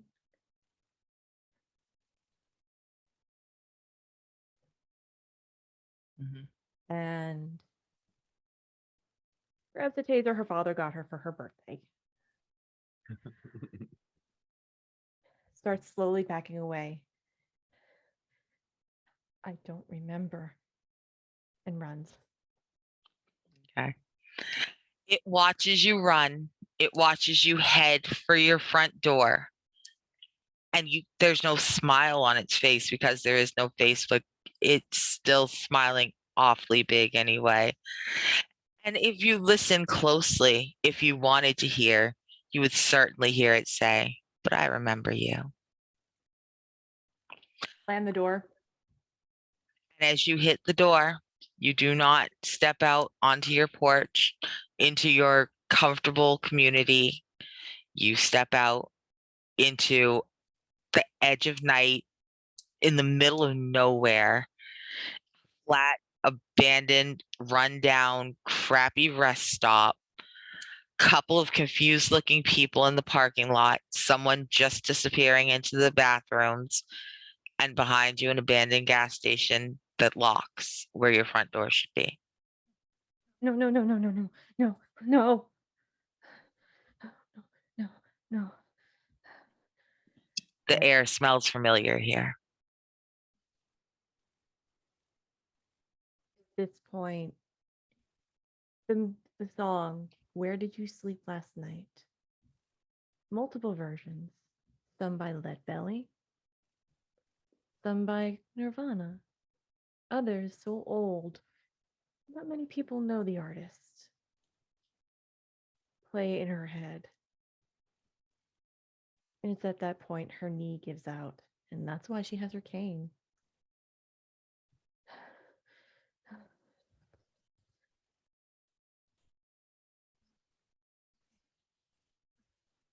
Just protect her belongings. She has the books. She has her pen. She sees the people. I don't remember this place. I starts very slowly and limping and using her cane to support herself. Not the shillelagh this time. It's a collapsible cane with full of stickers. Mostly horror theme, but a few Hello Kitty stickers on there. And bells on the keychain that hang off the handle. Right. She slowly makes her way to the gas station. Fantastic. So now that you guys are all officially at the rest stop, I do have some questions for you. So, just out of curiosity, what's worse, getting your arm stuck in a broken vending machine or getting locked in a bathroom or getting locked in a broken bathroom stall? Like, broken, like, oh no, this toilet is terrible. Oh yeah, this question is, oh yes, this question has meaning. I already know my answer. Me Are we too. supposed to collectively decide or individually decide? No, go ahead and individually decide. It will come up. Just go ahead and think to yourself. And then this one, I would like you to answer out loud, one at a time. What would you least like to see appear in a mirror? In an empty mirror. We'll start with Melanie and we'll go around. Melanie, what would you least like to see appear in an empty mirror?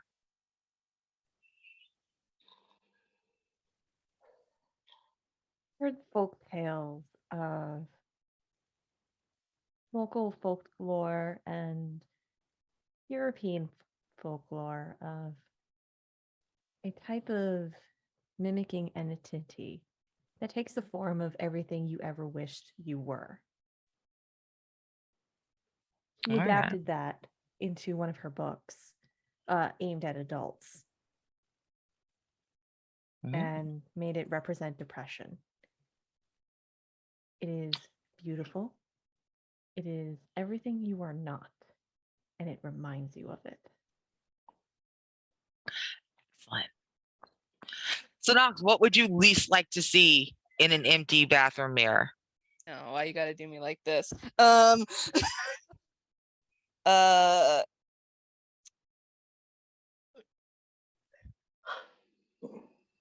think just a figure that you know shouldn't be there. Like it looks wrong.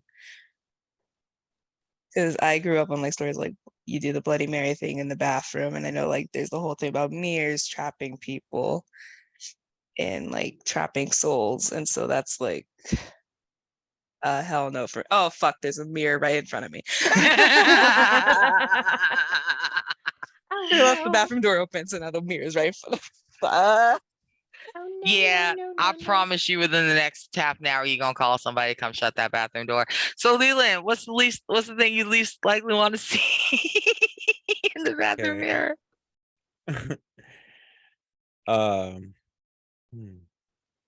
This honestly, probably I would if I would answer the same thing for both myself and my character. Like a dead version of myself. Okay. Rosie. Is it us or our character that we're answering for? Oh, I'm gonna make it work either way. Okay. For Melody, I mean, she is a firm believer of folklore and cryptids, and all those things go through her head. But the thing she'd least like to see in a bathroom mirror is her father as he was found after his accident. Yeah, no, that would do that. That would do it. All right, and Ash, what about you? Ooh.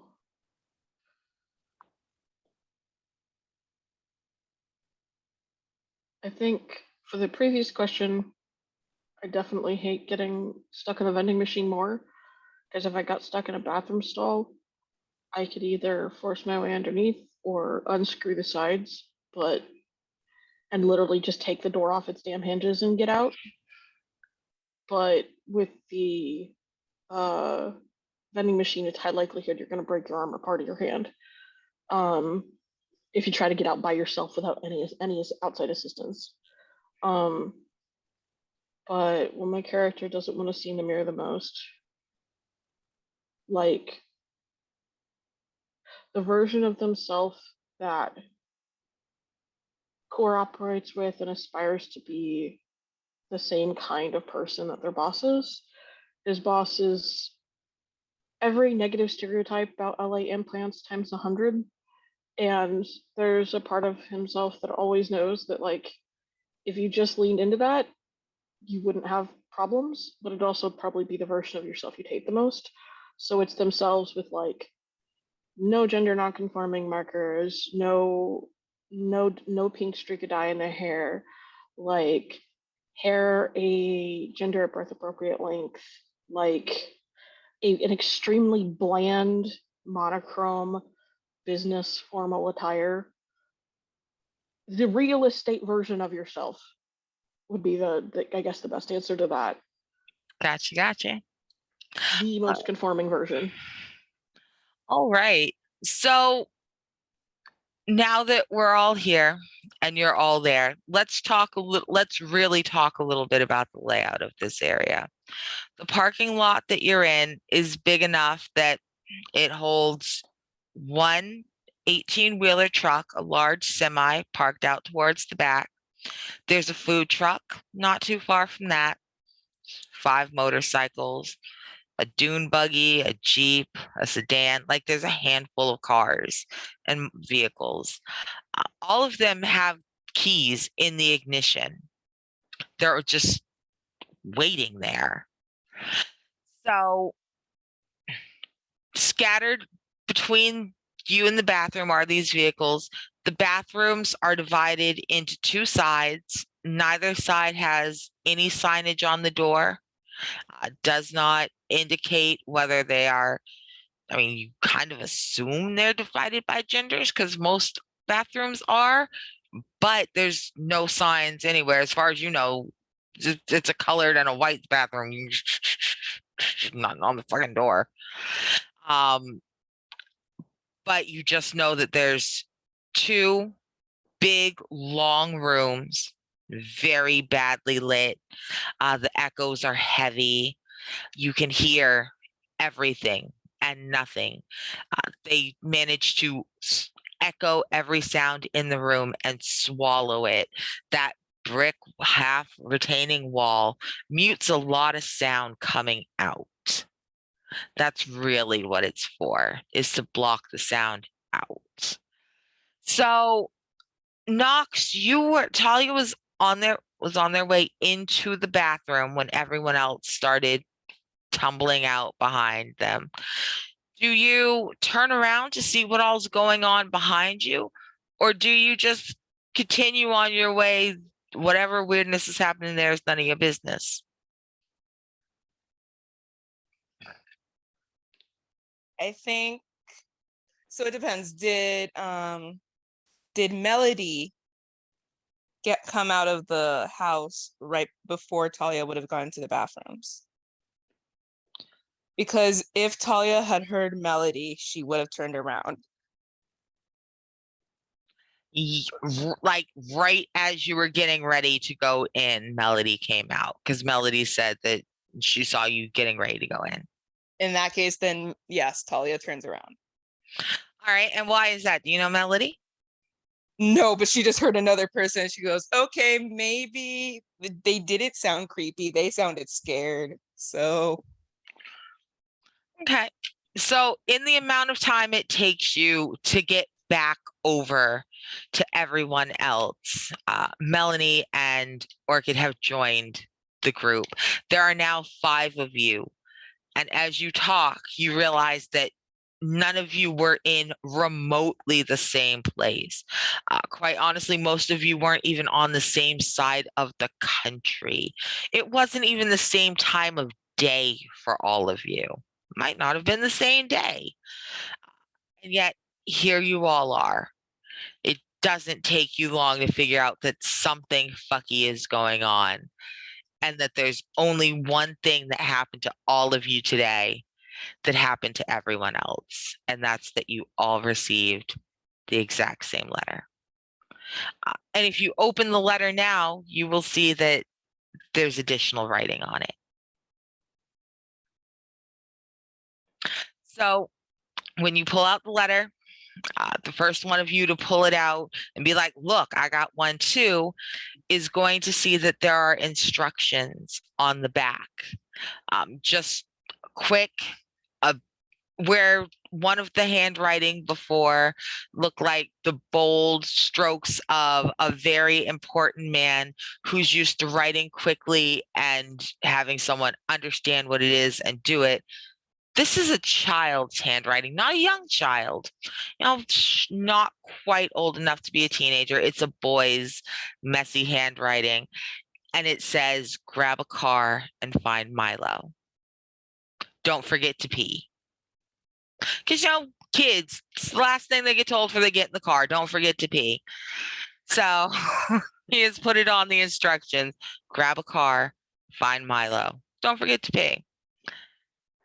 So it's on the back of all of your letters. What do you want to do? Are you just going to follow? Look, are you guys really going to follow instructions from weird red magic letters? That would be weird, guys. Well, if I was the only one that got one, maybe. But this is kind of extra weird.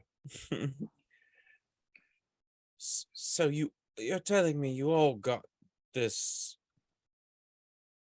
and you don't know who gave it to you?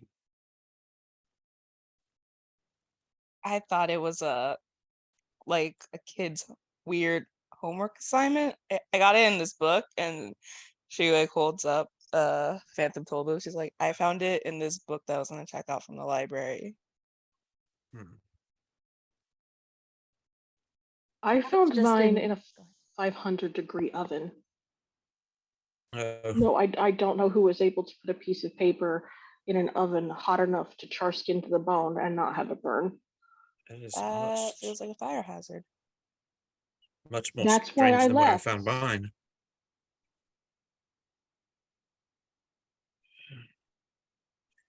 Well, where'd you find yours, Rhett? It was just in my passenger seat. I went to sit out in my car, and I definitely looked at the passenger seat first, and then turned around and get something out of the back, and then turned back around, and then there was the letter. It's here in my pack, and he opens it up and unfolds it. Okay, we really need to get you something that's not a fanny pack. Why is it everyone hates on my pack? This thing is I've been very hating on stylish. your fanny pack for years. That is besides the point. There's something weird happening. Oh, you two know Yes. each other. Yeah, we went to school together. Yes. That's something else. This Yes, that is point. an interesting coincidence. Nobody else know each other? Haven't seen any of you before. I don't know any of you, but my bigger concern is that, do any of us have cell phone signal? Do any of us have GPS? I've never been to this place before, and I can't find how to get home. This doesn't look like any territory I've ever been to, and I've been on a lot of road trips. What? It It's seems not as who if are you? Where are we? Yes. Melody, didn't you say you kind of found yourself lost before you ended up here as well? Oh, absolutely. Normally I go to the same property every time that I go out to dig, and it got weird. I didn't recognize the trees anymore. I didn't recognize The sun wasn't in the right place. Nothing that I saw was on my maps. And she like holds up all the shuffle of maps in the textbook and the note. And just none of this really seems to make any sense. The sun wasn't in the right place. It wasn't in the right place. And then this weird cloud went over it. And then it got real windy and things were talking at me from behind me. But I know that if you hear your name, the words, no, you didn't. So I ran. And then I was here. I imagine while that was happening, that was when I encountered the faceless ones. That's what I'm going to call them. You actually saw something strange. Yes, Okay. saw and something heard possibly the most unnerving sound I'd ever heard. It was this droning, slow, just terrifying, otherworldly cover of Bob Seger. Well, that's just about all Bob Seger, but that's beside the point. Oh no, it was way worse than just regular old Bob. That is strange. Okay, At the bakery, music taste aside. It sounded like something was trying to break out of the cooler. Before that, the ovens wouldn't turn off. All of them. But nothing was moving. There was no one there. I must have gotten out faster than the rest of you, but there was something there and it was making noise. But before things could go any further, it was here. I got out of the emergency exit and then I wasn't even to the side of the parking lot. I was next to an interstate I've never seen before. Multiple ovens fired on at once is what you're saying. Yes. Oh, wow. That makes no sense. I don't actually know how that would be possible. I could see one malfunctioning, but 6 is definitely something. Honestly, the fact Strange. that there wasn't a fire with so many on without preparation and safety measures in place is kind of what, I won't say it scares me more than them being on, but it does unnerve me. Almost like something was trying to scare you. Have you ever met the owner of Cupcake Palace? No? Okay. Do you know the Muffin Man? Never If met my boss either were to of them. pick a serial killer name, that would be it. And that is kind of why I was asking. But no. Do you no, I think your don't. boss is a... There's so much to unpack here. I don't think my boss is a serial killer in real life. I just know wholeheartedly I wouldn't be surprised That says a when lot everyone about else is. somebody. If you think your boss is a serial killer, that says a lot about This them. man owns multiple Airbnb rentals in Los Angeles and also runs an influencer trendy bakery. You're right, there might be a serial killer. Right. It's like, okay, private property, lots of materials, you could buy just about anything in bulk for a business that does events, but also just the worst. You I've worked think a lot of bad places, but indie you places have people most dedicated to being the worst. He's definitely into crypto. Did you go to any crypto conferences? My point being, I believe that he would have roofied someone. So if you've met him, it's possible we were all dosed with something. He's the kind of asshole who'd think that was funny. NFTs are basically just beanie babies, right? Isn't that whatever? That's about all I can No, say. Rat, no. because, well, you're not wrong, but you're having too much faith in these people. You can own Oh a no. Beanie Baby. Oh, that is Legally, fair. it could be your Yes. property. Rat, I've I'm got- gonna need you to not do the rich guy thing and like Oh no, I am not involved in any of that nonsense. Okay, I try to eat, vegan as often as I can, which isn't very often these days. I will be honest, but who cares? As long as it's sourced well, right?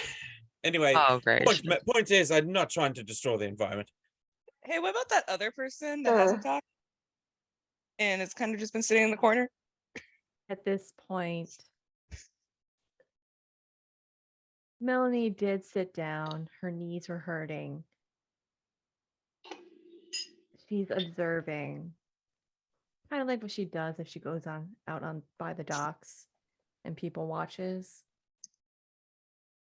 Caution, only this time with a lot of caution. And still hears and smells the pines.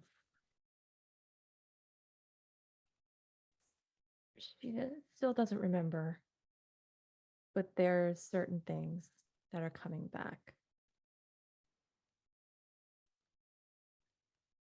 The sound of that figure, the smells. She didn't bring the letter. In her panic, she ran. She grabbed what she needed.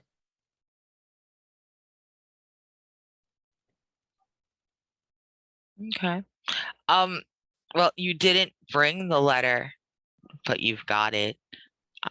It is tucked between the pages of the book you grabbed, like you had carefully put it there yourself.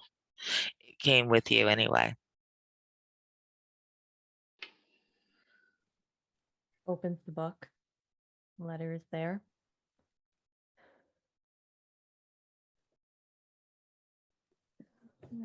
No. Like rocks back and forth. And starts crying. Madam, come here, sweetheart. And he's gonna pull out like a fresh handkerchief with his name embroidered on it. And hand Wait. it over. Not the monogrammed LLB and hanky, Lord, no. Oh God, Yes, they- It was Red. fresh. I love Order it. special during the winter specials. This was a brand new. I haven't even used it yet. Stay away from me. Are you okay? Who Clearly are not. you? Hey, No. physically approaching someone right now isn't the best. Put the hanky away. Okay. We don't know who Who are we you? are. I'm Where are Orchid. we? I don't know. That's what we've been discussing. All of us. I was in California, and this does not look like any. I've been through my whole state. This doesn't. It doesn't look like this. I've never seen this interstate before. There was something wrong at work. I left through the we're in emergency exits, London. and then we were here.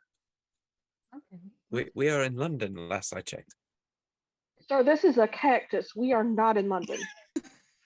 Oh shit, you're right. That is. a damn There would be cactus. more buildings, right? Question for the GM. At this point, would Melanie remember anything of this area?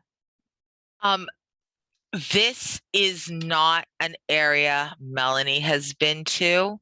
You are very much in what is more like a backstage. That said, the air in Reverie has a very particular scent. No other place in the multiverse smells like it. Every single world in Reverie carries the undertone of this particular scent. And it's that you're smelling that's triggering off these memories.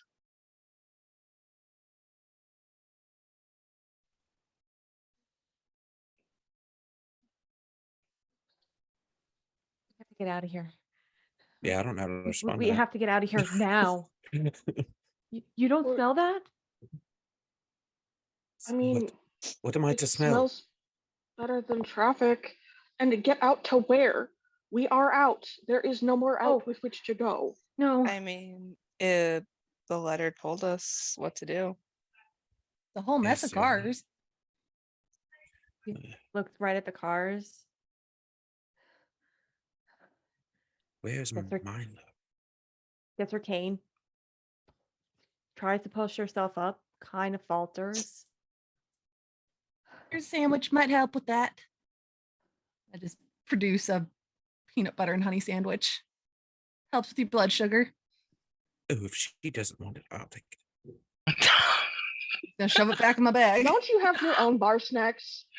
I kind No, of want. I kind of want to. You still smell like Who are you? screwdrivers. I Okay, tried to okay. grab some bubble gum on the way out. but- Listen to me. So Who are you? I need to know. Talia's gonna Everyone go. stop. I need to know. Did you eat the bubble gum? No, I was unable to grab it. I ended up knocking over the bubblegum machine Okay. You instead.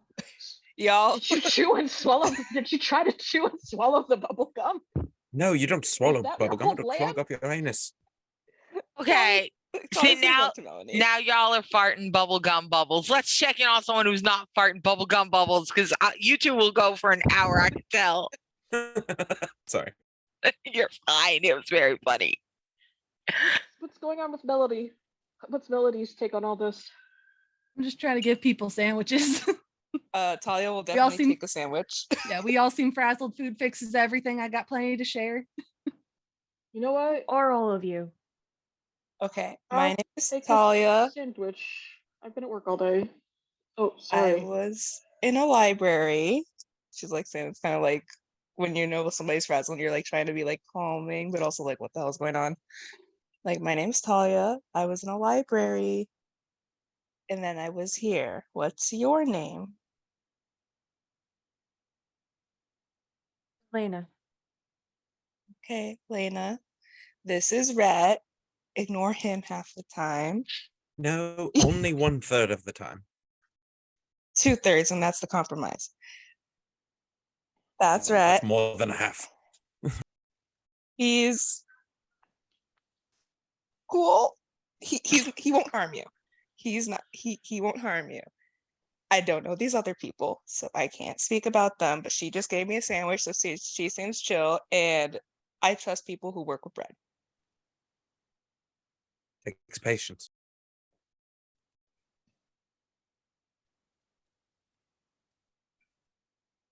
Lena, right? Lena. Where were you, Lena? Home. Okay. Do you think we should get on the weird boat bikes? I said boats, but bikes and cars. Let's get on a boat. Lena looks to where the direction she thinks that smell is coming from. That very distinct smell of burning pine.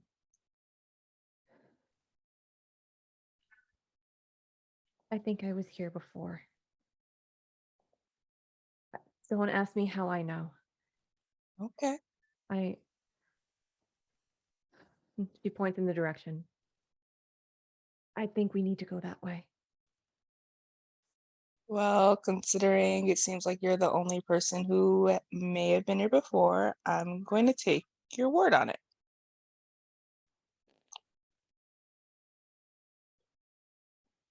I've Talia doesn't know hotwired how before and came I'll do it from. again.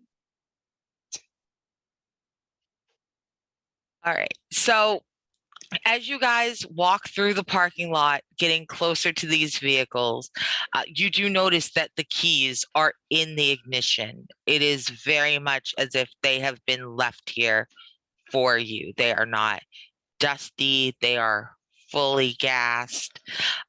There are more than enough for each of you to take one. Are you ready? Are you guys ready to grab a vehicle and go? Yep. Melanie goes right to the Jeep. It's the most familiar thing to her. Okay, Knox, what kind of vehicle do you grab? Oh, Talia definitely goes for a bike. Okay. What does Rhett get into? Rhett's been driving a 2-door, and he needs something a little more spacious. So he grabs the sedan, 4-door white sedan. All right. And Melody? She picks the one that looks the most fun and goes for the dune buggy. Nice. That's right. It's perfect for the Ash, geology. what kind of vehicle does Orchid grab? Orca grabs the food truck. On one hand, taking it brings back terrible memories, but on the other hand, it's definitely going to have potable water and be serviceable protection against the elements. And he can't see jack shit for miles. So, water it is. Look at all that reasonable thinking. So the good news is that you don't have to figure out what direction to go. There's really only one on-ramp. In fact, there's not even an off-ramp. You're not sure how anyone would pull into this gas station. There's no way to get in here, only an off-ramp leaving. If you guys need to use the bathroom, now's the time. Otherwise, it's time to jump on the off-ramp and go. Oh yeah, my character's been drinking water and been drinking beer all night. You know he's gotta go, so that's gonna take a second, a minute or whatever. All right. So while everyone else is getting in their cars, getting ready, Rhett, you know, just real quick, look left, look right. Nobody's paying no attention to you. No one cares. You're just gonna real quick. Yeah. You hustle over to the restroom, do your business, and as you approach the 3 grandiose sinks, there's way too much mirror for only 3 sinks. To be fair, there used to be more than 3 sinks. You can tell because you can see the shape on the wall where the other ones used to be before they were ripped out. But now there's, you know, just a couple of them left. And as you're washing your hands, you look up and it takes you a minute, but you are not the only person in the mirror. Okay, so let's just refresh everybody. What is it that you did not want to see in the mirror, Rhett? A dead version of myself, like dead and rotting. As you are washing your hands and you look up, you happen to see, you know, there's 3 people in the bathroom. There's Rhett, and then there's Mirror Rhett, and then right next to your reflection is your reflection. Your skin is soft in all the wrong ways. It hangs off your bones in a way that lets you know it's just barely connected to you. Any wrong movement, and it will go. The jaw creaks, it unhinges a little bit too wide. The ligaments that hold it tight are gone. And so it wobbles from side to side as the dead reflection turns to look at you and say, "So, hell of a night, huh?" Fuck this shit, and then just gonna run and just knock stuff over if it's possible. Maybe try and he's gonna run and maybe even try and like rip the paper towel dispenser off the wall on his way out to like try and block the exit, and then kick the door open. You don't look back because you're a very smart man and you know horror movie style. The last thing you do is look back. So, you know, you don't get the chance to see that your real reflection is still in the mirror, frozen, as the dead reflection wraps its hands around its shoulders and just goes, "We're going to have a great time." Oh, okay. Nah. I'm gonna get in the nearest vehicle. I don't even care if it's mine or not. I hope someone's got room for me. So your vehicle is close enough. You dive into it. Everybody cranks up. Thankfully, there's really only one direction to take. So as you all peel out, you take the on-ramp. Go ahead and take it as fast as you want. There's no one on the highway. The highway is empty. And you should be able to see the gas station falling way behind you. But when you check your rear views, there is nothing behind you. It is absolute darkness. There are no stars. There is no moon. There is nothing but the headlights of the people in front of you and the taillights of the one behind you. There are 5 vehicles, 5 lives. That's it. So, as you tear through the night, you should have been able to see this from the rest stop. Like, it's enormous. This highway is 6 lanes. You could all drive side by side if you wanted to. You may choose to later. And this edifice spans the entire highway. It's kind of like a condo. If a condo and a toll plaza had a baby, it would be this good looking, terrible, utilitarian, brutalist building. It is both really nice and really not. It looks like it belongs on the side of a highway, but a really expensive highway, if you know what I mean.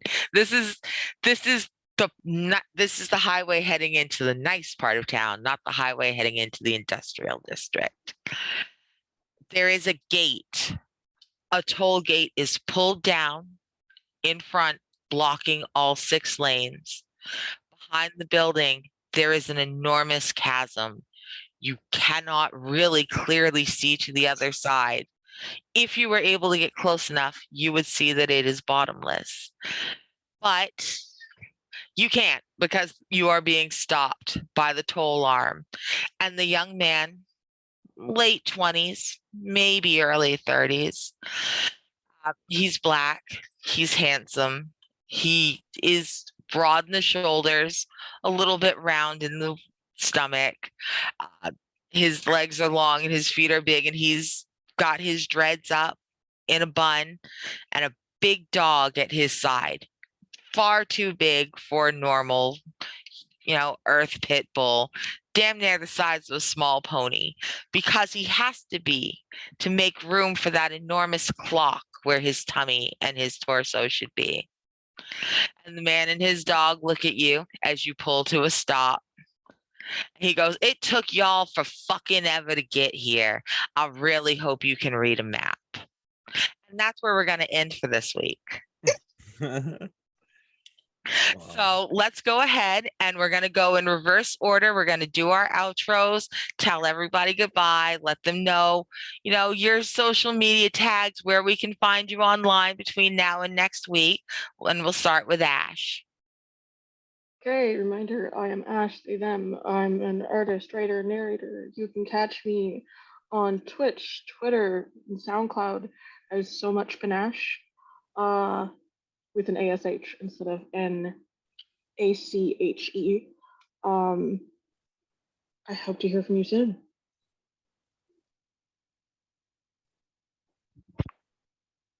Awesome. And Rosie? I'm Rosie, SweetRosieBee, everywhere on the internet. This was so much fun and perfectly scary, and I cannot wait till next week to pick this up. Yeah. Awesome. Rhett? Leland? Damn. He's embodied the Really character. got into character. One of those fancy sounding dude names that I'm using. One of them I've been using for a while. Yeah, no, that was a blast. Obviously. If you couldn't tell I had fun, then you weren't paying attention to me, because I was having a great time. No, that was very good. I am Leland/Leopold the Just. You can find me everywhere at Leopold the Just. I say everywhere because I'm pretty much on every social media platform with that handle. But yeah, where you can find me next. This Saturday on twitch.tv/weave the tale, I'll be running an Urban Shadows 2E campaign with a really awesome cast, and they will be trouncing through the mud in a back bayou swamp, trying to hunt down some monster that was described as the skunk ape with tentacles for arms. So I knew you were going to say skunk ape. Nice. but yeah, so that's going to be fun, and there's a nice little plot. There's a nice little twist that I think everyone's going to enjoy if they end up tuning into that episode. But yeah, cast is awesome. Come check us out. Twitch.tv/weave the tale every Saturday at 8 p.m. Eastern. Awesome. All right, Knox. Hi everyone, I'm Knox. You can find me. I know I have something this Sunday, but I have to see whose channel it is on. So you should just follow me on my social medias, so that way I can tell you. I'm Noxternal_7 at pretty much everything except for Twitch, which is Nox_Ternal7. It will bother me until the day I die. Yeah, I have another TTRPG that's at Sunday, and then Yes, on Mondays. So this was a lot of fun. I'm terrified. There's a mirror in front of me. I'm still scared. Awesome. And cheers. Hello, everyone. Merry time zone. My name is Bloodthread Shears, Shears for short. My pronouns are they, them. You can find me on Twitch as Bloodthread Shears. The link tree shall be in the chat because I go by many names online because Twitter refuses to let me use Bloodthread Shears on Twitter. I'm also a professional photographer. I'm the owner of Different Drum Photography, and any photos you saw of Melanie was done by me. I am booking for the tri-state area of New York, New Jersey, Connecticut, and some areas of Pennsylvania. If you're interested in a portrait shoot, have an event that is less than 10 people, go to my website, www.differentdrumphotography.com. I'm always open for bookings, and I'm always happy to do a sliding scale for budget. And you can also find me on my Ko-Fi, where I have been wrapping up the Sophie dress project and now strong arming my way into making a chemise from scraps. Please pray for me. I'm going to need it. Oh, please, you're going to do such a good job. You are such a neat little sewer. All right. Thank you so much, everybody. Thank you for my cast for showing up, and to all of my viewers. You guys have made this a fantastic premiere. You can find me on Twitch and Twitter at Arnica X Ross. You can find me running an Avatar Legends game every Friday on twitch.com/Valorant at what freaking time do I run that game? I don't know what time my game is. It's just that kind of night. I'm pretty sure I run from 5 to 8, but it might be 6 to 9. I'll remember like in 20 minutes when it doesn't matter. I will also be running a Extra Life stream charity on Valorant's channel November 6th at 11 a.m. Eastern Standard Time. We will be playing SCP, the TTRPG. Man, if you like to secure, contain, and protect, and you like the creepy bullshit in Maine, I'm about to mix both of those together. We're going to go balls to the wall. We might chase Stephen King down all day. I do not know. I haven't decided. It'll be up to my players. Gosh, there was something else I was going to say. Oh, yes, there is art for every chapter of this game. If you follow me, it is released at the end of every episode. So you will get a chance to see both the rest stop and Milo's toll booth tonight if you follow me on Twitter. Again, Arnica X Ross. We are heading out to go raid. Oh, who are we raiding? My screen won't scroll up. We're raiding Weave the Tales, I believe. Yeah. So we are gonna head over there. They're playing Death of a Sorcerer. Let's go admire them and what they do. See? Sorry, it's motion Creepy bullshit. I told you the darkness was is coming for creepy. y'all. And so let's leave Well, I'm not my scared. cast to get eaten, and let's go hang out with Weave the Tales. We'll see y'all later. Thank you so much for coming. Y'all have a great night. Bye. Bye.